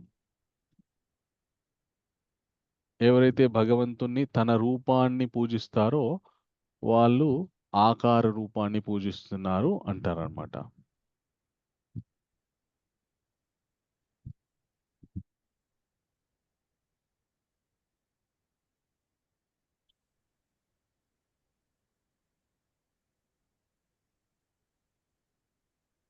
ఓకే. సో కష్టమైనది. అందుకే భగవంతుడు చెప్పాడు కదా, ఎవరైతే నాకొక ఆకారం లేదు, అవ్యక్తుని, అసలు నాకొక రూపం లేదు అనేటటువంటి భావనతోని పూజిస్తారో అది క్లేశోధికతరస్తేషాం, చాలా కష్టమైంది అని చెప్పి భగవంతుడు చెప్పాడనమాట. Okay, thank you Mataji. Hare Krishna. Thank you very much. అందరూ చక్కగా పార్టిసిపేట్ చేశారు. సో ఈ అధ్యాయం గురించి ఏమైనా ప్రశ్నలు ఉన్నాయా ఎవరికైనా? ఎస్ ప్రభు, చెప్పండి. రాజేశ్వర రెడ్డి ప్రభు. హరే కృష్ణ ప్రభుజీ. హరే కృష్ణ ప్రభు. అది మీరు చెప్పారు కదా ప్రభుజీ, ఒకరిని బాధ పెట్టద్దు, బాధింపబడొద్దు అని. ఇప్పుడు మనం అవును. బాధ పెట్టాం, కానీ వేరే వాళ్ళు బాధ పెడితే ఎలా మరి? అది ఎలా మనము తట్టుకోవాలి? ఎలా? ఓకే. సో వేరే వాళ్ళు బాధ పెడితే ఎలా తట్టుకోవాలి అనేటటువంటి విషయాన్ని ఎలా అని చెప్పేసి అడుగుతున్నారు. ఓకే. అదే సో ప్రభుజీ. దీన్ని ఒకటి పాజిటివ్గా తీసుకోవచ్చు, ఒకటి నెగిటివ్గా తీసుకోవచ్చు. పాజిటివ్గా ఎలా తీసుకోవచ్చు అంటే, మేబీ ఎప్పుడూ నేను వాళ్ళని బాధ పెట్టి ఉంటాను. సో ఇప్పుడు నా వంతు వచ్చింది వాళ్ళు నన్ను బాధ పెట్టాల్సినటువంటి అవకాశం వాళ్ళకొచ్చింది అని అనుకోవచ్చు. ఇంకొకటి, అంతే కదా, ఈ మానవ జన్మలో ఉన్నటువంటి బంధుత్వాలే అంత కదా, భగవంతుడే చెప్పాడు కదా. సో ఇందులో ఎప్పుడు కూడా ఈ మానవ సంబంధాల్లో ఎప్పుడు కూడా సుఖ దుఃఖాలు అనేటువంటి కామన్ వస్తూ పోతూ ఉంటాయి. ఓసారి మనం మనం వాళ్ళ వల్ల సుఖపడతాం, ఒకసారి వాళ్ళ వల్ల బాధింపబడతాం అనేటటువంటి ఆ ఫిలాసఫీని తెలుసుకోవాలి. దానివల్ల ఇప్పుడు మనము బయటకి రోడ్డు మీదకి వెళ్ళామనుకోండి, అందరూ మనని మెచ్చుకోవాలి, నచ్చే వాళ్ళు ఉండాలని మనం ఎప్పుడు కూడా అనుకోము. పొరపాటున ఎవరన్నా మీరు బాగున్నారని, మీరు చాలా గొప్పవారని అంటే సంతోషపడతాం. ఎవరేం మనని పొగడకపోయినా సరే మనం ఏం పట్టించుకోము. ఎవడన్నా మనడు ఏ చక్కగా నడవయ్యా రోడ్డు మీద అని అన్నా కూడా ఏడో వాడో పిచ్చోళ్ళే అనుకొని మనం వదిలేస్తాం. ఏ ఎక్స్పెక్టేషన్ లేకుండా వెళ్తుంటాం బయటకి. అలాగే సో మనం దగ్గర కుటుంబ సభ్యులైనా కూడా ఎప్పుడైతే ఎక్స్పెక్టేషన్ ఉంటుందో అప్పుడు మన ఎక్స్పెక్టేషన్కి రీచ్ కాకపోతే బాధ కలుగుతుంది అనమాట. Let us not expect anything, respect also. Let us not expect respect also. ఏదైనా ఇచ్చారనుకోండి, అది అడిషనల్ ఇక. సో అదనమాట. సో అందుకే అదే ప్రభుజీ, భగవంతుడు ఏం చాలా చెప్తాడంటే, రెండో అధ్యాయంలో ఒక విషయం చెప్తారనమాట. ఏమని చెప్తారంటే, ప్రసాదే సర్వ దుఃఖానాం హానిర్ అసిపజాయతే ప్రసన్న చేతసో హ్యసు బుద్ధి పర్యవతిష్టతే. ఎవరి బుద్ధి అయితే ఉన్నతమైనటువంటి జ్ఞానంతో నిండిపోయి ఉందో వాళ్ళకి సమస్త దుఃఖాలు కూడా చాలా చాలా భగవంతుని యొక్క కృపలాగానే అనిపిస్తాయంట. ప్రసాదే సర్వ దుఃఖానాం అంటే ఒక విధంగా చెప్పండి, భగవంతుని యొక్క ప్రసాదం ఏది కూడా అని చెప్పేసి అనిపిస్తుందంట. సో దీన్ని కొద్దిగా ఫిలాసఫికల్గా అర్థం చేసుకున్నాం అనుకోండి, లైట్కి తీసుకుంటాం మనం. ఇంకా మనము ఐడెంటిఫై చేసుకున్నాం అనుకో, మనకి వాళ్ళకి సంబంధాన్ని ఇదే, this is the ultimate relationship అనుకున్నాం అనుకోండి, అప్పుడు మనం బాధపడే అవకాశం ఉంటుంది అనమాట. So this is not my ultimate relationship, my relationship is with that అని గుర్తుపెట్టుకున్నాం అనుకోండి, behind, you have to think behind. Behind అని గుర్తుపెట్టుకున్నాం అనుకోండి, సో ఏం బాధపడం. ఓకే, అదే మీ డౌట్ ప్రభుజీ, క్లారిఫై అయిందా చాలా ప్రభు? బాగా, చాలా క్లారిటీ. అంటే ఎక్స్పెక్టేషన్ పెట్టుకోదు మనం. అంతే ప్రభు. ఇంకోటి ఈరోజు బాగా చక్కగా వివరించారు ప్రభు. ఎందుకంటే మనం మానవులు ఈ రోజుల్లో అనుభవిస్తున్న కష్టాలను సుఖాలను గురించి బాగా చెప్పారు. స్పెషల్లీ కంటెంట్మెంట్, తృప్తి గురించి భగవంతుడు ఎస్ కూడా ప్రభు. చెప్పిందే నాకు ఇప్పుడు అర్థమైంది. యాక్చువల్ మనం అనుకుంటాం నార్మల్గా తృప్తి ఉండాలి, కానీ తృప్తి అనేది చాలా ముఖ్యం. ఎందుకంటే తృప్తి లేకుండా ఈ ఎస్ రోజుల్లో డబ్బు అని, పవర్ అని అన్నిటిలో మనం ఇదైపోతున్నాం. సుఖ ఎస్ దుఃఖాలను ప్రభు. కూడా సమానంగా ఉండాలని చెప్పారు, బాగా చెప్పారు. సుఖంలో పొంగిపోవద్దు, దుఃఖంలో కుంగిపోవద్దు అని. అలాగే భగవాన్ నామ థ్యాంక్ యూ స్మరణ ప్రభు. చేస్తుండాలి, మళ్ళీ అహంకారం కూడా ఉండొద్దని. అంటే ఈ మానవాళికి కావాల్సిన అన్ని బాగా చెప్పారు. ధన్యవాదాలు. Thank you Prabhu. Thank you. ఇంకెవరికైనా ప్రశ్న ఉందా? ఓకే, సో చాలా సంతోషం. రేపు మళ్ళీ మనం సాయంకాలం 8 గంటలకి 13th చాప్టర్, ఓకే, 13వ అధ్యాయాన్ని తెలుసుకోవడానికి మళ్ళీ మనం 8 గంటలకు కలుసుకుందాం. Okay. Hare Krishna. Thank you very much. So భగవంతుని యొక్క కృపా కటాక్ష వీక్షణాలు మీ అందరి మీద ఉండాలని మనస్ఫూర్తిగా కోరుకుంటూ, ఈరోజు జాయిన్ అయిన అందరూ కూడా ఏ ప్రయత్నాలు చేస్తున్నారో అవన్నీ కూడా సఫలీకృతం అవ్వాలని మనస్ఫూర్తిగా కోరుకుంటూ, వంచాకల్పతరుభ్యశ్చ కృపా సింధుభ్యో పతితానాం పావనేభ్యో వైష్ణవేభ్యో నమో నమః. శ్రీల ప్రభుపాద్ की जय, अनंत कोटि वैष्णव वृंद की जय, नामाचार्य श्री हरदास ठाकुर की जय. हरे Krishna. Thank you very Hare much, Krishna, Prabhuji. Prabhuji. Thank you. Hare Krishna. Thank you very much, Prabhuji. Thank you very much. Thank you. Hare Krishna, Hare Prabhuji. Krishna. Hare Krishna. Hare Krishna. Prabhuji. Hare Krishna.